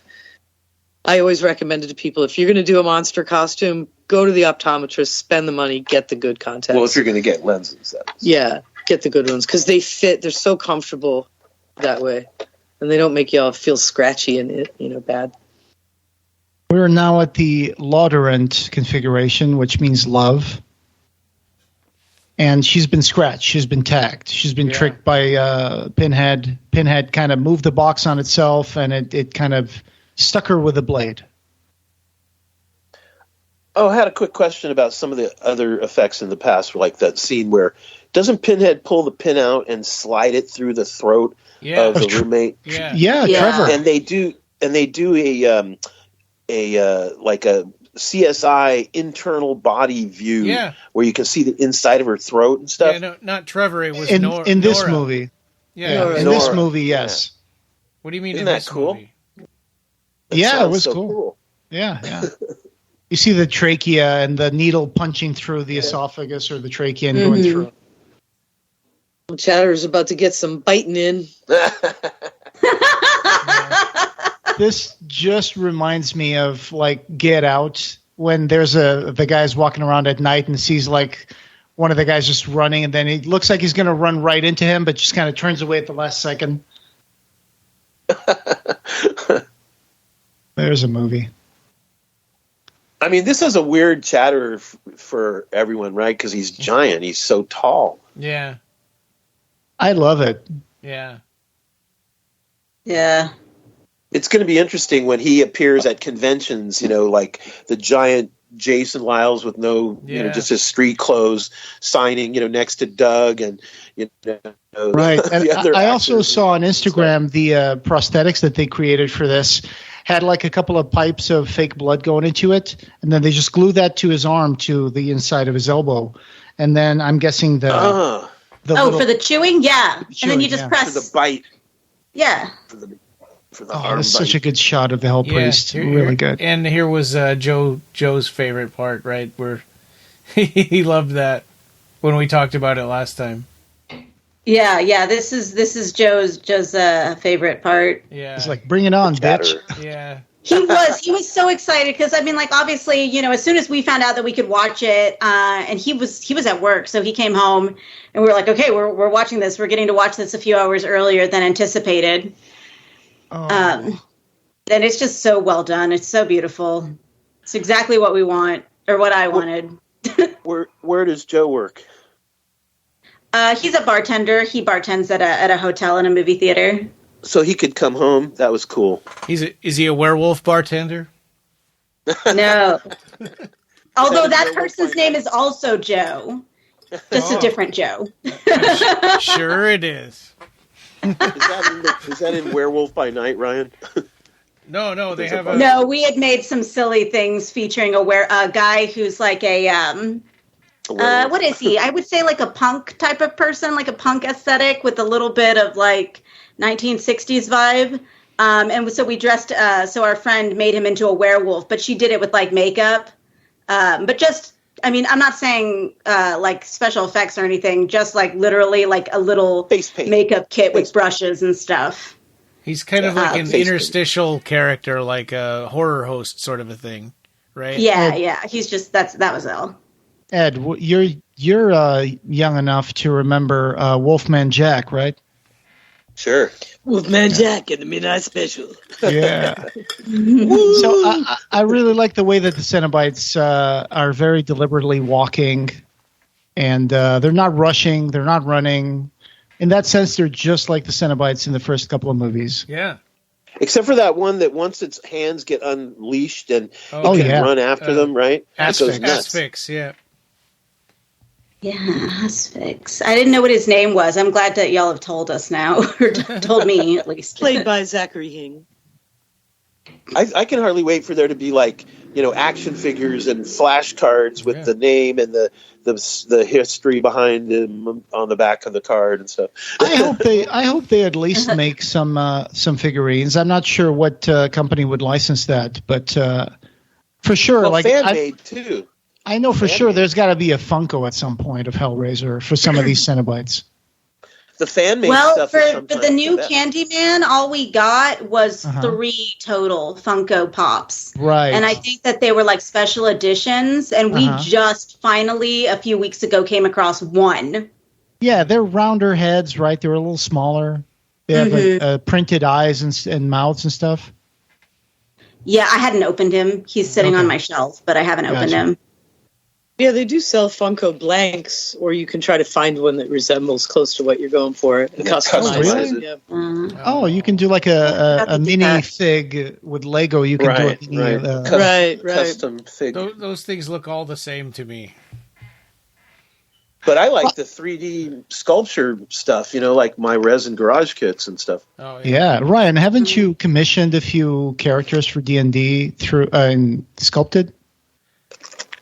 Just there's websites that will will do that, right? Like mix and match parts and stuff to make your characters. But I'm talking like accurate reproductions of these, like the new Chatterer and stuff, because I have sculpture friends. Oh, we got a Predator angle camera shot here. Someone's looking at them from inside the window, the walls. I'm so tired, guys. Sorry if I'm being a little stuttery. No, you're fine. You know what I was going to ask you guys is, what's your thoughts on how Voight could live in his walls for 6 years?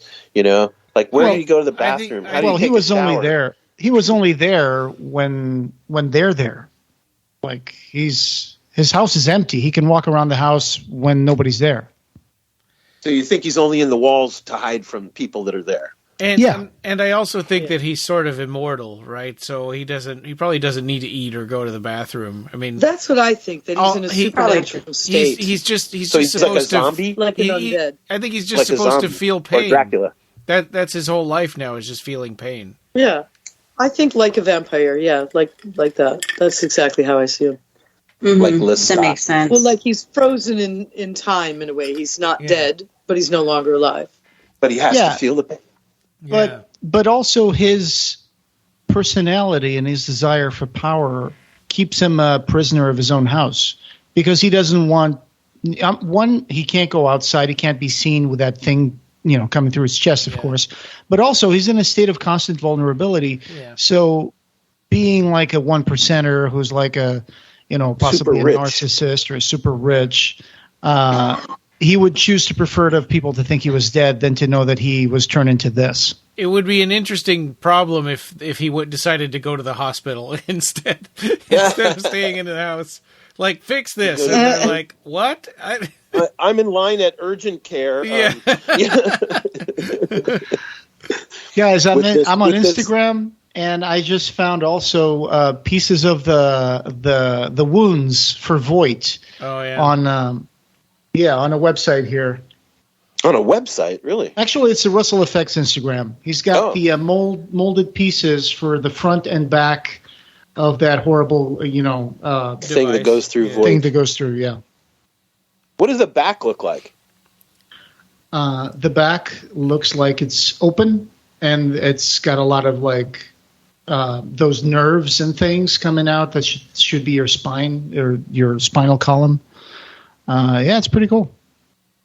Yeah, I would like to know exactly how it's attached to him inside to get a better idea of, is it nerves? Is it, I don't know how deep it goes, things are supposed to be nerves. Yeah, I think they're wrapped around his different nerves and pulling on nerve endings. Times, yeah. I mean, it's a magical thing, right? Because there's no way that people that can't would really work. can't pull nerves through the loom. But I like the name the loom because it's a loom of nerves, right? Yeah. Right. Yeah. It's like how when you make fabric with a loom, with all the threads on it and stuff. Yeah. Right. That's the concept, Mm-hmm.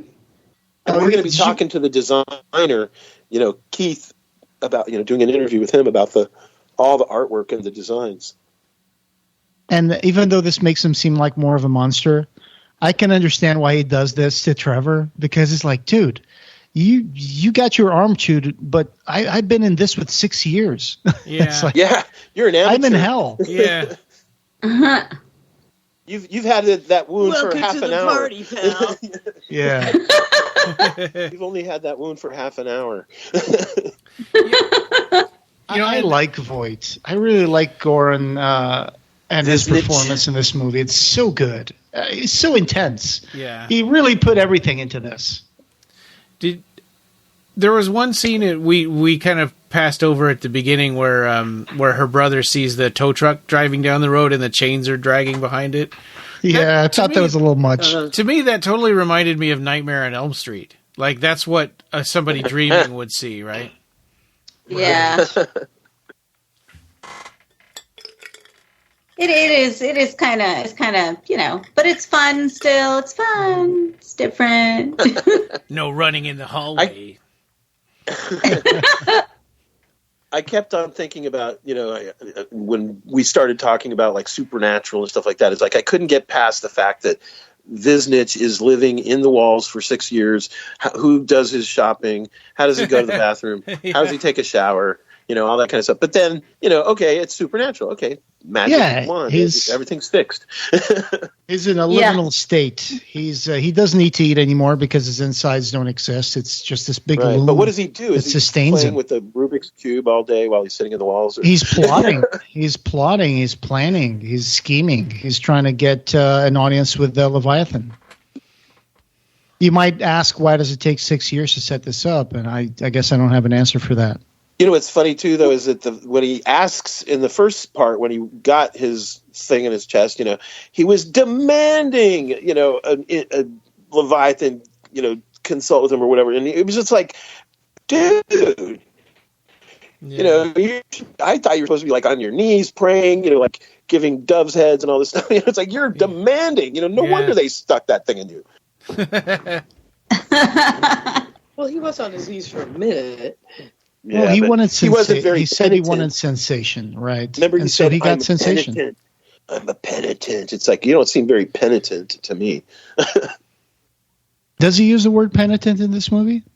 Yes. Yeah. When Joey's getting killed. Oh, right. He does go on his knees, I believe. Is that right, Nina? He does kneel down because it's interesting that he's kind of ignoring Joey's getting torn apart. Right. I mean, that's the point. Is that that's one of the first victim. kills, and it's off in the background, out of focus, right? Yeah.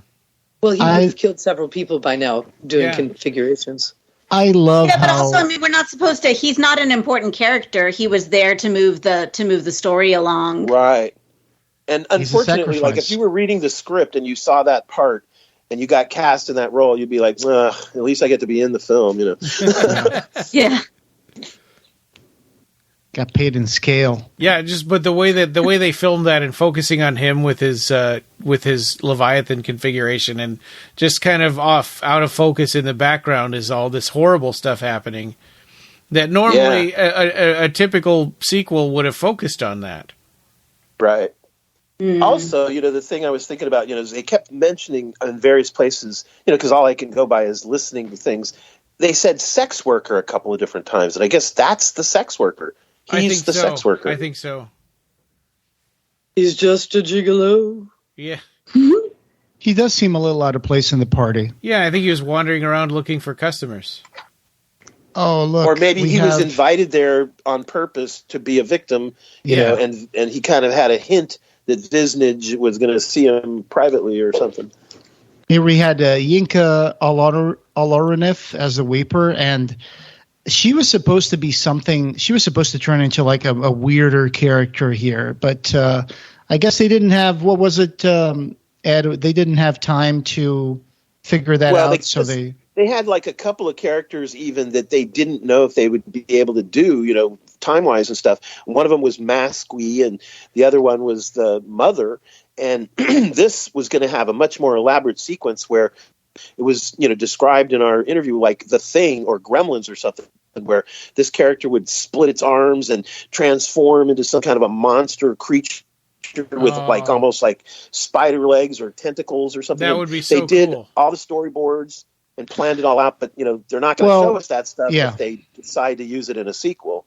There is a picture of what it was, the different stages of the Weeper in Kevin Thompson's blog, which we'll add to the show notes.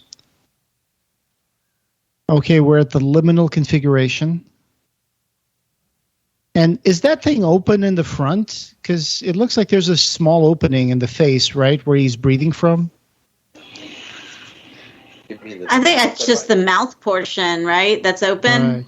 Yeah. It's actually just the shape of it. Like you pull the skin over the face, and the mouth portion would be a little bit visible, be under the skin. Like a he's almost like a Cheddar too, right? When we think about it, in the sense that he looks like he's the attack dog, because as soon as he's liberated from the Leviathan tech, he goes nuts. He goes nuts super fast. Yeah, this is pretty gross. I love it. Which is, I'm glad they did that, because it gives you the idea that, like, not all the Cenobites are like slow-walking zombies or the mummy gnarly. Or anything. Like he's forcing himself through the door to the point where the skin that's pinned to his face is like ripping itself out of the pins, and his raw face is showing up. Oh, that's cool. Yeah, it is.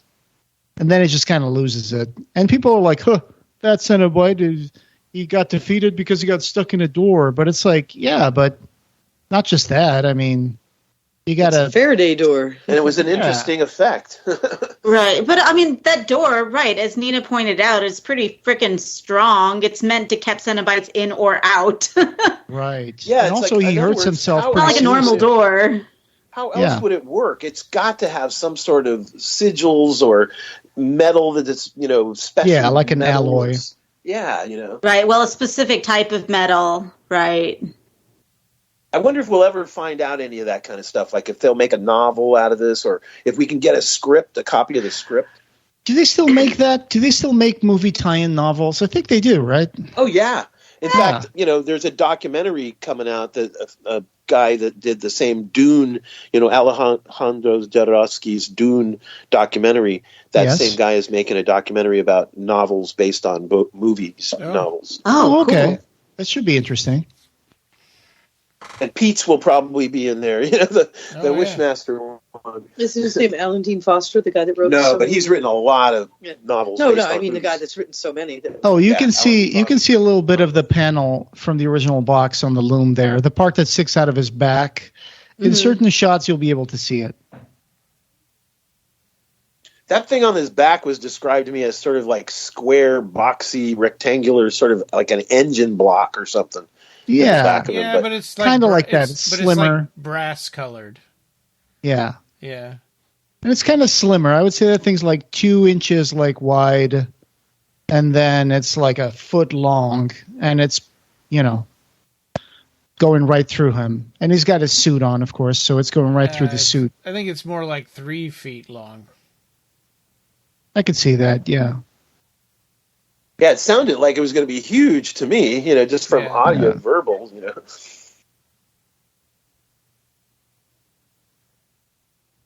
And the where are we in this? He's about to get impaled. He's talking about what happened to him when he was younger, and he's about to get impaled by the loom. Yeah, he's saying how he claimed his reward for sensation. What a reward.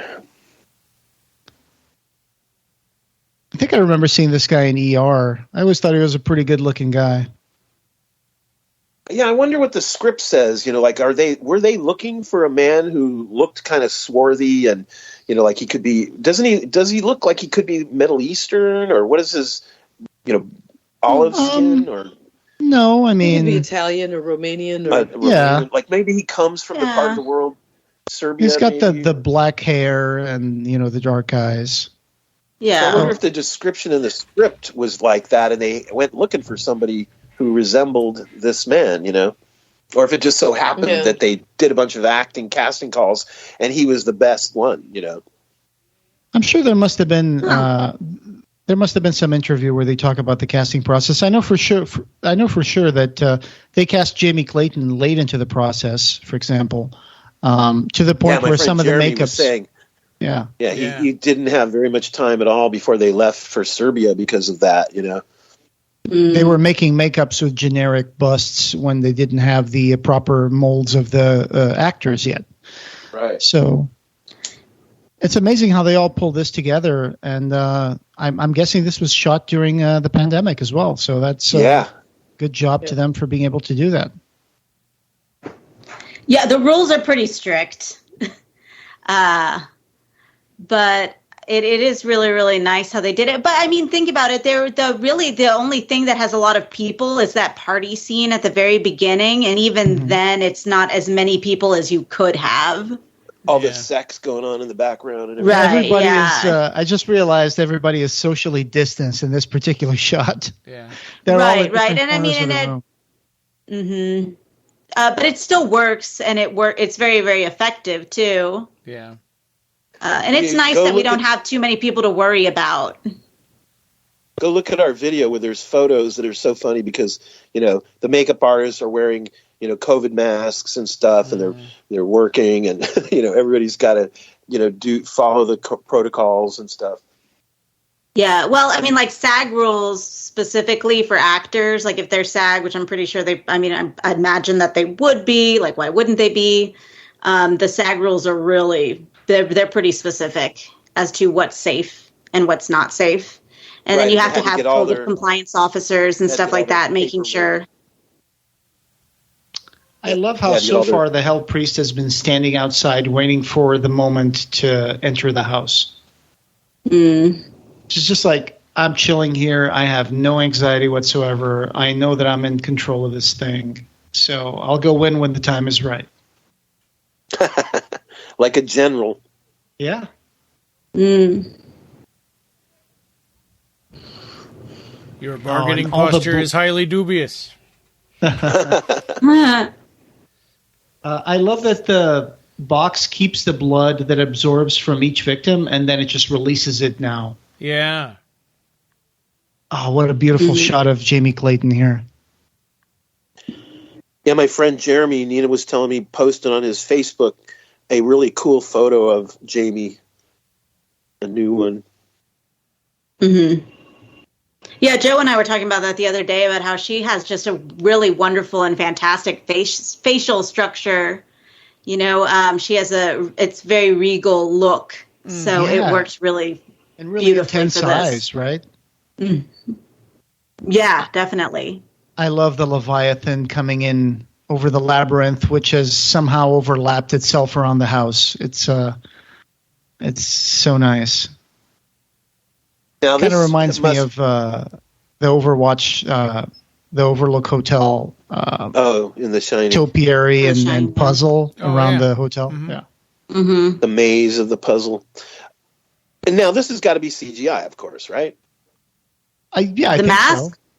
so. No. The Leviathan and the clouds and I don't know. I guess you'd have to find out. It looks like a CG model, but it could also be a miniature. It could have been, some miniatures. No, there was. I don't think they did any practical stuff like that. I believe this stuff was visual effects. Okay, CGI. Well, definitely there's blue lightning going through and yeah. Oh man, they're playing that music from Spider-Man 2. The Doc Ock theme. That's right. Everyone knows that's what it is.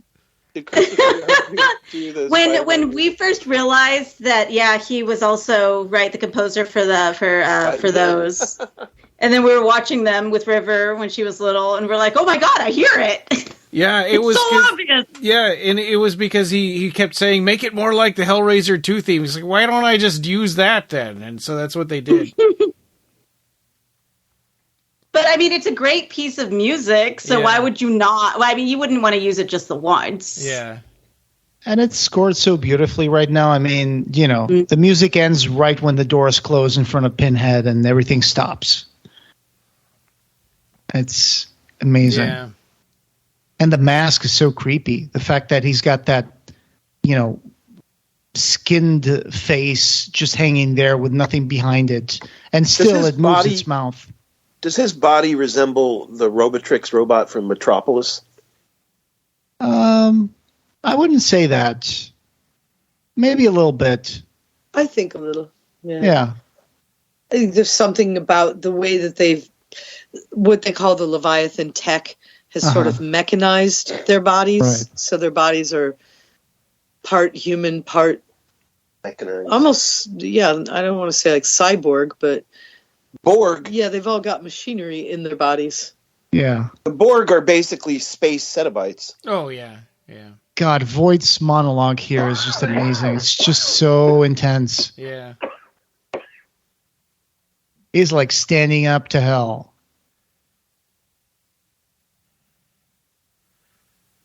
All this. All for us. Yeah, that was in the trailer. Yeah, isn't it interesting the way they edited the audio version on the trailer? Yeah. It made it have a different context. All the pain, all the blood, all for us. All for us, yeah. I liked it like that. I thought that was clever the way they did that. Yeah, it was a really well put together trailer. Yeah. Oh no, Kirsty's got the box. Give me the box. The trailer was so late, though. It was like the movie was just going to be out in a week or so. Yeah. It sucks, but I think that's the way things are going to be from. Yeah. I mean, as long as we're still in this streaming space, I guess for moving forward, people only, you get the new thing, you consume the new thing, and then you move on to the next thing. Yeah. I am wildly obsessed with Gasp. the sexiest Cenobite ever. Like, I never thought I would see a Cenobite like Gasp in a Hellraiser movie. I mean, I always thought, like, there's no way they're ever going to do something like that. And like, oh, the Cenobites are naked in this movie? Yeah. And they got like groin scarifications and stuff? That's amazing. Yeah, that's the kind of stuff you hear about in the Hellbound Heart. Yeah. Right. I'm glad you brought up the groin scarification stuff because it is really important. And I haven't seen anyone even like discussing that. Me neither. Because I see so many people complaining about, oh, there's not enough sex. And I'm like, but what about what's going on with the Cenobites? Yeah. That was probably pretty interesting when it happened. There was one guy in Hellbound Heart that kept saying, where's the pain? Where's the pleasure? It's like, well, what movie did you watch? Well, I'll tell you that 90% or 99% of the stuff I've heard is all just positive about the Cenobites. Yeah. That's what we have to remember is just those comments are annoying, but they are a minority, I think. I love the idea that Cenobites not only can summon chains, but some of them, like the Gasp, summon this razor wire, sharp, wire noose can actually strip the skin off your body. You get the feeling that enough. We're not even seeing all the stuff they can do. Oh, no, not at all. Right. Kind of like, how even in Hellraiser 3, like they could move barbed wire and they, all sorts of things, So this sentence that the Hellpriest just said, once you cross a threshold, you can only, move towards higher thresholds. One of the thanks in this movie is for the Threshold Society in the special thanks. And the Threshold Society, it's like this BDSM, advocate organization. Group. Yeah. It's pretty cool. Huh. That's so cool. Maybe How they were interesting. consulted. Maybe they were a consultant or something. Well, yeah, because they have this dungeon down here also. So. Oh yeah, they actually literally in the dialogue say, "What's this room? Oh, it's the fuck dungeon." Or something like that. Yeah.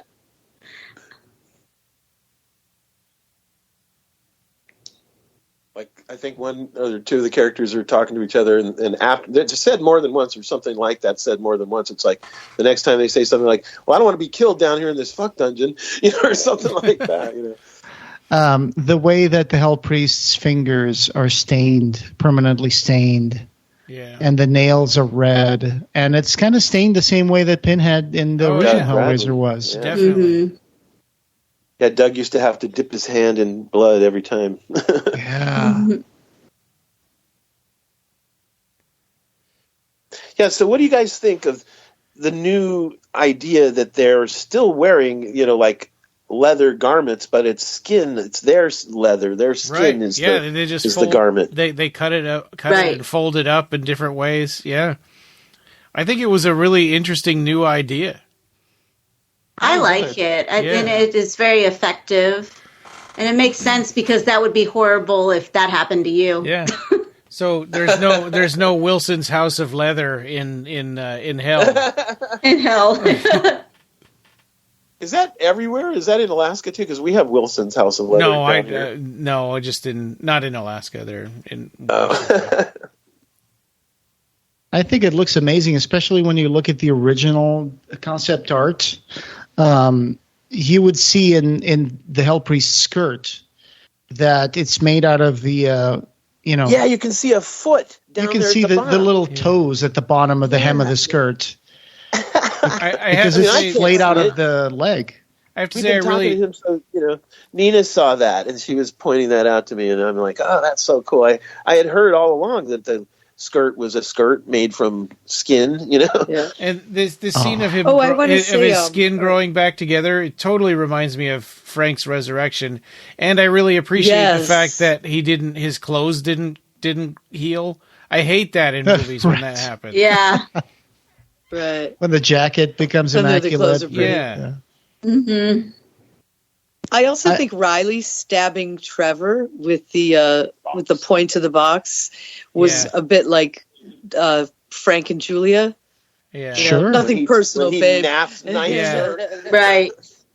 I like that he has one brief moment of laughter and relief before he gets skewered again by Leviathan with a giant chain. hook Yeah. and hauled up. It's ironic. Yeah. It's like it gives him this sensation of hope, like, oh, I'm whole again. And it's like, nope. Yeah. Like, there's no place like home. Like, clicking your heels together, Yeah. Dorothy. Yeah, Trevor totally deserves this. Oh yeah, definitely. Yeah, he's like the Grima Wormtongue of this movie. Yeah. He's the Yeah. scummiest of Yeah. scum.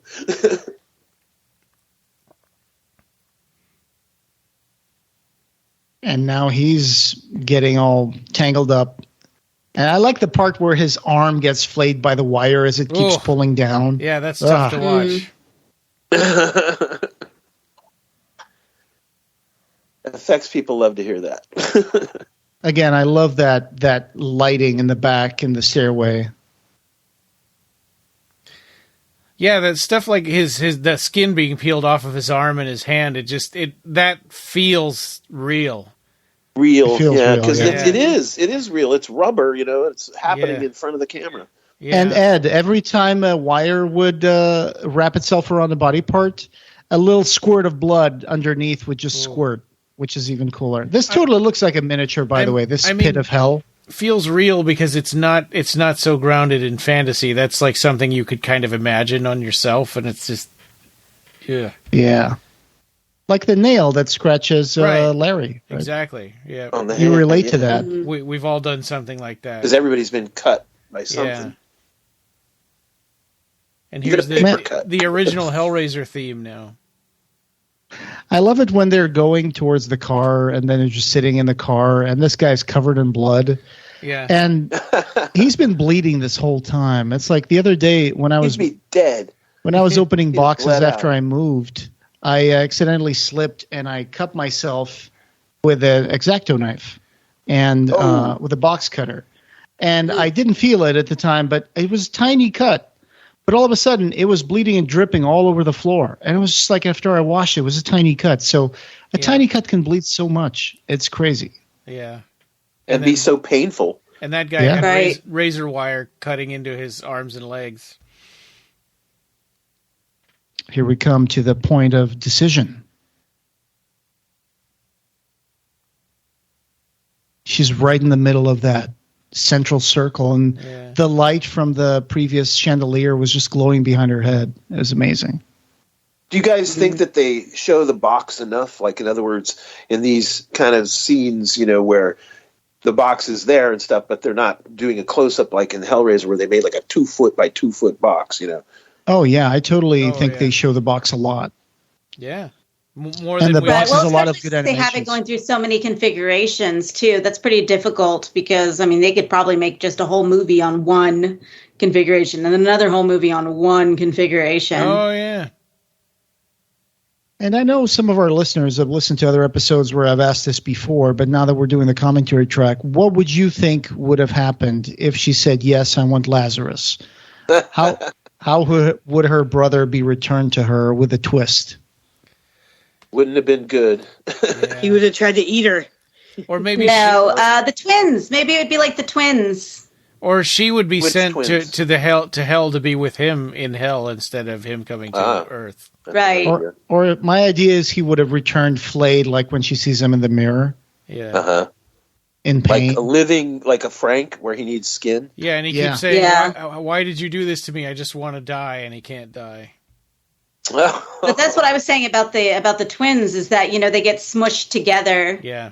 What are they? twins? They're twin security guards. They get Yeah. smushed together. Oh, From Bloodline. Bloodline. Yeah. From 4. Right. What's interesting is I met the guys that played the Cenobite twins on set in full makeup, and it was interesting because they have their upper leather Cenobite, suit on, but they had blue jean cutoffs and tennis shoes on below. You're talking about like in Inferno, the Wire twins? No, in No, 4. Bloodline. Hellraiser 4. Oh, those. Okay, yeah.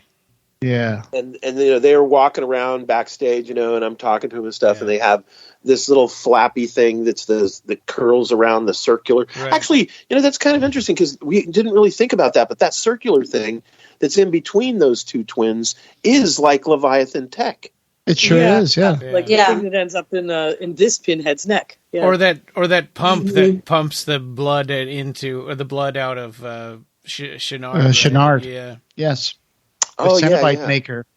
Yeah, Right. but all of the Leviathan tech, I guess, is just reminiscence of the inner workings of Le Marchand's box, which we never really get to have or see. Which is a cool element of this film. We can see how the box moves. We see it changing. Or it's just its outer skin, somewhere in the Leviathan tech, just the aesthetics. Mm-hmm. So she's got to live with her decision now. She picked the lament configuration. Yeah. Oh, it's okay, doggy. Punctuated by lamenting. He's lamenting the configuration. Oh, and here's the money shot of the movie. So good. And I like that they brought this white blinding light inside Leviathan, which is the same kind of white light we see in the hospital room in the original Hellraiser, bathing the Cenobites. Yeah, and it's and you hear the baby crying, and the you see on the TV screen the flowers bloom, and this I've seen on Halloween. This has a totally sort of angelic look. And, I've seen people on Halloween making a face paint with this symbol of this table. Oh, really? Someone in one of the Hellraiser groups posted their paint job, facial paint job for Halloween, and cool. They did that shape on their face. Oh, that's so cool. Yeah. Oh my God, he's all peeling up backwards, and this was actually practical. Yeah, what did you guys all do for Halloween? Did you dress up or have a party? Or I traveled and I had a party. Here come the little pins. I love the way the pins are the things that hold the suit together. When you have kids, Halloween's more about the kids than you. So what happened? Took them to a neighborhood to go trick or treating. Oh, cool. Yeah, we didn't get a single trick or treater here. We didn't get very many because we forgot to turn our porch light on when we left. So we had a big bowl of candy out front, and nobody took any of it. Man, we had candy, but nobody took any either. This is like perfect, like the way that he's turned into this permanently grinning Cenobite with a smile from ear to ear and beyond. Yeah, it's just floating in the glory of Leviathan. And that's Voight. Yeah, I'd like to see more of him if they do a sequel. Yeah, oh, definitely. It would be interesting, yeah. Yeah, it's kind of like he's Dr. Chenard here. He's been turned into a Cenobite. I lost the credits. I couldn't get them back in time before it started trying to put me to the next. That's okay. Movie. But David S. Goyer did a great job on the production story. Clive Barker was also involved with this, of course, and I really enjoyed it. I want a copy of the script. I want to find out whenever I can get a copy of that. I want you to get a copy too. So they need to release a physical media copy as well. Yes, please. Yeah. I will take it even if they've got to put it with Books of Blood. Well, I think that remember back in the old days, they would come out with a laser disc had the script in the box, like a deluxe laser disc with the script in there and everything. Yeah. You old. Yeah. I have that. I still have the Hellraiser one. Me too. It had a red cover on the script. Yeah. Not a lot of movies have that kind of package release. No. That's what was so special and beautiful about it. Yeah. Sure. Jamie Clayton. There we go. Hell Priest. I love it. Yeah, I thought the voice was really good. I think that Bring me more. That the Amazon, that it screening or streaming from Amazon Prime and being able to buy a digital copy is one step closer to maybe them considering making a Blu-ray, of this. So I hope that they will. Is it available on Amazon here too, or is it only in the UK? No, just in the UK. Well, I don't know, just in the UK, but it's not here. I wonder if that means that, if you have a VPN, if you can buy it, from the UK's Amazon or whatever. Yeah, maybe. But you'd probably have to keep. But it only saves to your Amazon account, and you don't. Yeah. I mean, if they decide ever to drop it from there, it's only a digital copy they can take. Right.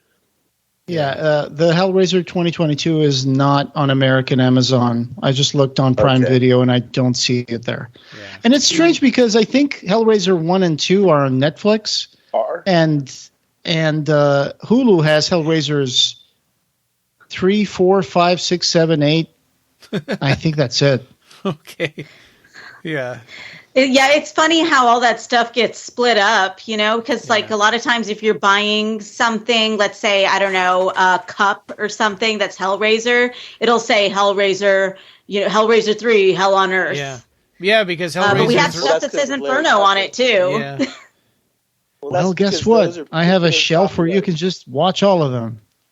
Yeah. And so do you but guys. That's because that particular merchandise is licensed under the particular film, like Hellraiser 3, Right. Oh, yeah, and Hellraiser 3 but it's funny how it splits it up like that because you have so many movies, and people don't understand, right, that it is exactly that. It is dependent on the movie. Yeah. Sorry, Jose, yes, we also have all of them, obviously, with the exception of this on our shelf. Yeah, I wonder if it means that I wonder if you could get the rights to do a product based on Revelations for 50 cents or something. Oof. Yeah. Well, and like wait, is Revelations even on Blu-ray or something? Yeah. We have it on DVD. Yeah, it's it's on okay. Blu-ray too. I bought it is? Formats. I ended up renting the digital copy so many times for when we were covering it that I bought it for like $5 on eBay. It's a multi-format Hellraiser Revelations Blu-ray with that stupid cover. In the bargain bin at it's totally Dimension Extreme. Totally bargain bin. Yeah. Yeah.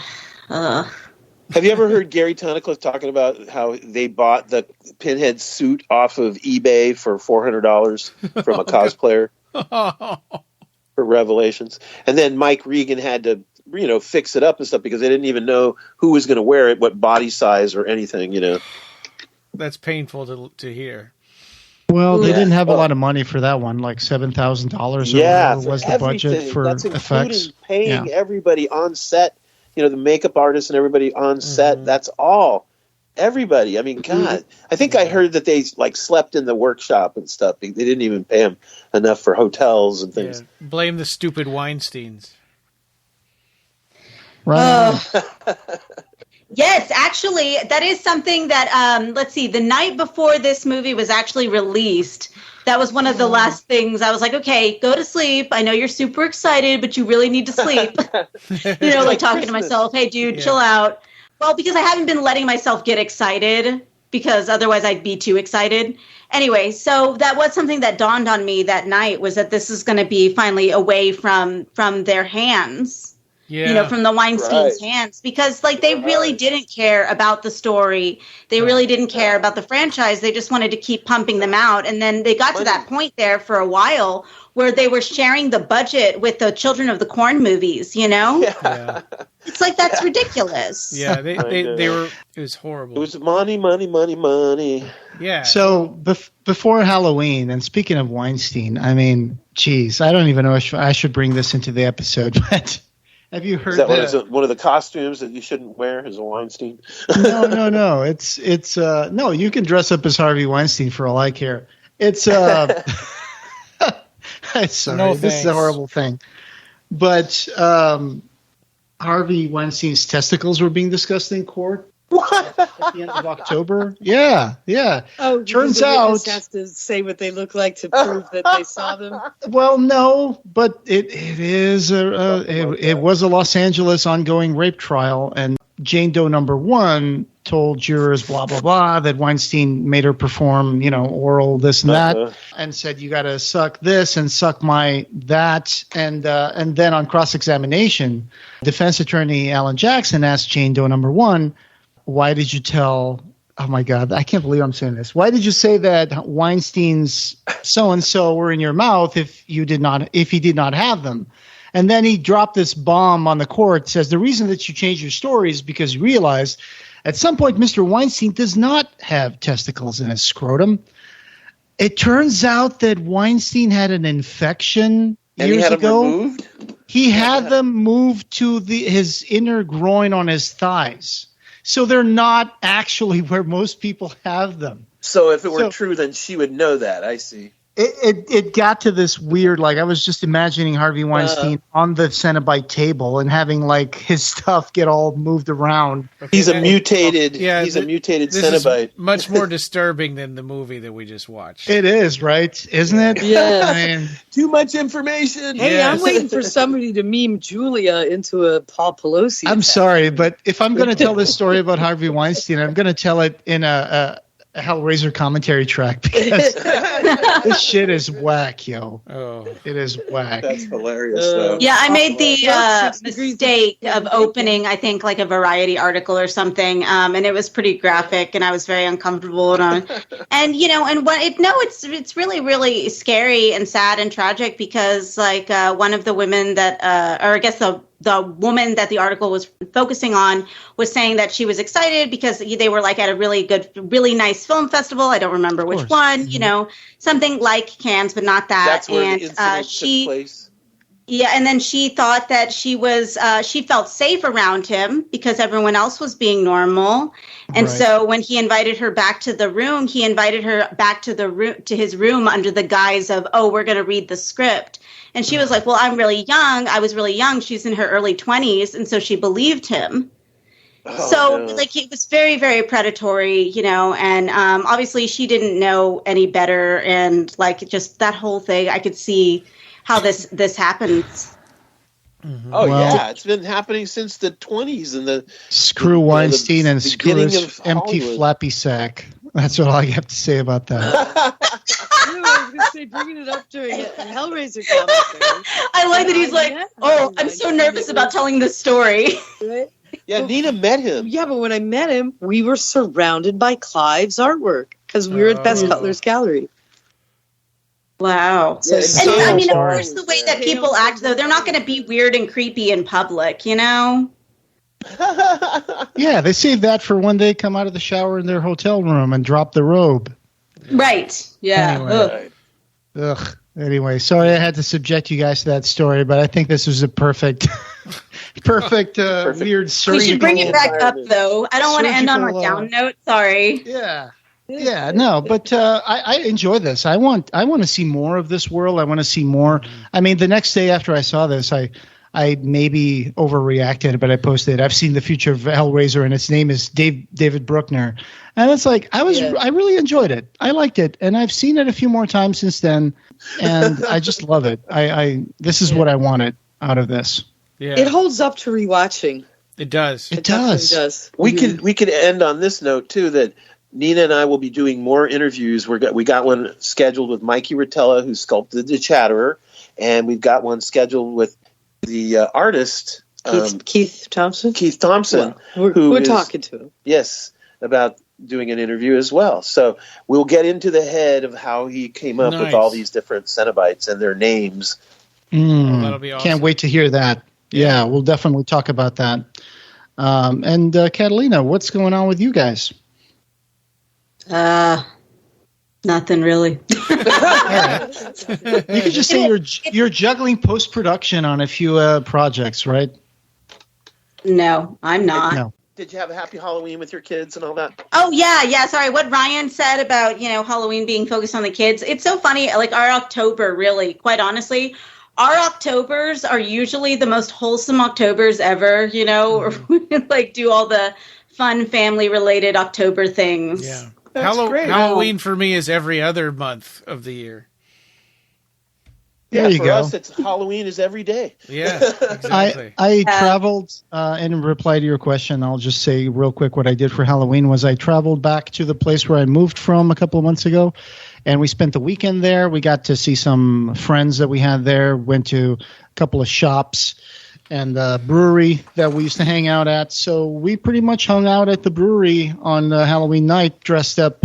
I was dressed up as Joel Hodgson with a red Gizmonic Institute. From MST3K. Yeah. And Sarah was dressed up as a black cat. So she had a tail and she had ears. And Rower. Yeah. Rower. That sounds so much fun. Yeah, so we love going back. Have you ever seen the Cadavra, the Lost Skeleton of Cadavra. Cadavra? Oh yeah. Oh, I've seen it. Yeah, I've seen it. Yeah. Yes, Animala. Yeah, we love your wife Animala. was dressed as Animala. Yeah, she had like a black leotard, black leggings, gloves. Yeah, that's what she wears in the movie. A tail. And we just couldn't find a litter box big enough for her, but you know. She wasn't not Anna Pammy.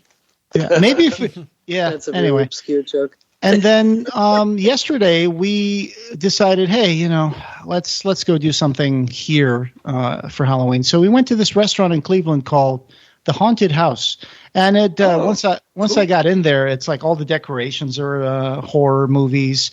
There's screens all over the restaurant playing horror films. One of them was playing Candyman when I was there. There was another one playing Stranger Things. Another one was playing The new Candyman or the old Candyman? The old Candyman. But they had a poster of the new Candyman in the restaurant. They had a poster of the old Candyman. They had a Chucky statue. A guy came out dressed as Michael Myers, and he made a little girl cry at her table. Which was, And they had a Night House Happy Meal. yeah, they had a Night House little cardboard standee right near the host where you come in. So I was like, hey, took a picture of that. And That's took a cool. picture of Michael Myers trying to stab my wife. So we had a lot of fun. It was good food too. You're supposed to defend your wife. Yeah, he was like he gestured to me with a knife. He said, "Her, like doing this stabbing gesture, like yes, please." And then he's like pointed to my phone, and I'm like, "Oh yeah, I'll take a picture. Good idea." Take my wife, please. It was cool. And then on the way out, I saw that one of the walls had a big mural of Candyman fighting Freddy Krueger. Wow. Yeah, that's very was cool. fun. What do you think that is? Do you think that's because like they figured dream space, imaginary spaces, therefore Movies. they would potentially fight? Couple badasses. Interesting. No, You're because asking like me I about always the try to reason. figure out like what would be the reason that they're even together. From a dream in a dream. Yeah. You know, that's interesting. I know, for example, when they did those two Freddy Japanese versus Jason. monster movies, like the lady that comes out of the ring versus the lady that died in that house. So they play the ring tape inside the haunted house, and then the two monsters fight.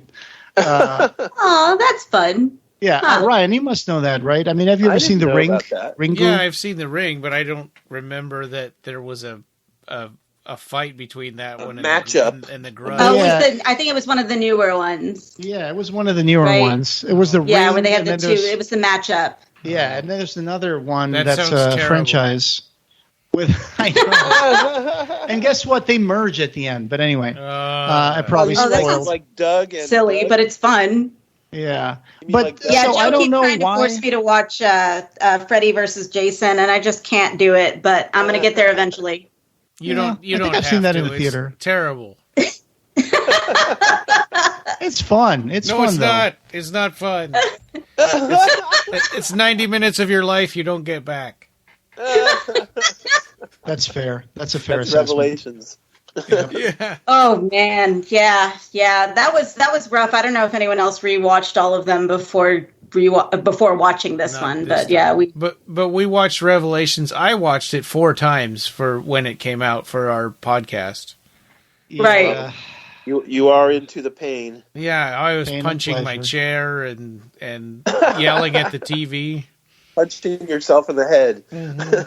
Why are you doing this? Yeah, Because it feels so good when you stop. yeah, exactly. And then one day you'll just find yourself hidden play on the Revelations, and you'll just watching it, and you'll kind of enjoy it with tears in your eyes. You'll be like, I'm finally home. The torture. Oh God. like Dr. Smith, you know. I love you, big brother. Oh, the pain. I'm broken. All right, guys. What's coming well, up that's next? one of the things though too is that like they've already been made. You can't unmake them, and you can't get rid of them, so they're just kind of there. We can try. Yeah, we can do it. We can try some magic with a Yeah. J and a K. So coming up next, actually our next one, we're going to be talking to Phil and Sarah Stokes of Revelations and the Clive Barker Archive and the new book, Clive Barker's Dark Worlds. It's awesome. Yeah. It's such a good book. And we've got Jericho Squad 77, which we already filmed, and it's just on me to get it edited.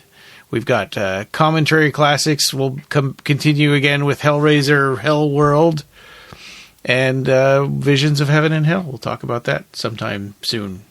Yes, so thank you so much for joining us, Catalina and Nina and Ed Martinez, as usual. I hope you guys had fun listening to our commentary track. Yes. Thank you for the invite. Everybody, Thank go out and buy this movie when it becomes available. Yeah. And this podcast... And Halloween's not dead yet. Sorry. Having no beginning will have no end. Thank you for joining us, and we hope you have subscribed.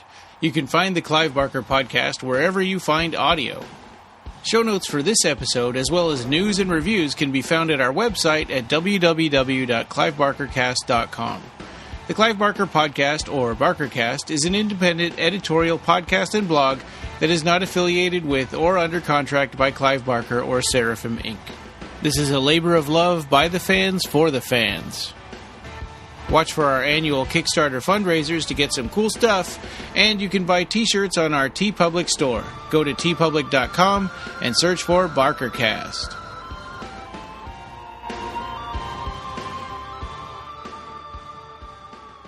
Thanks for listening.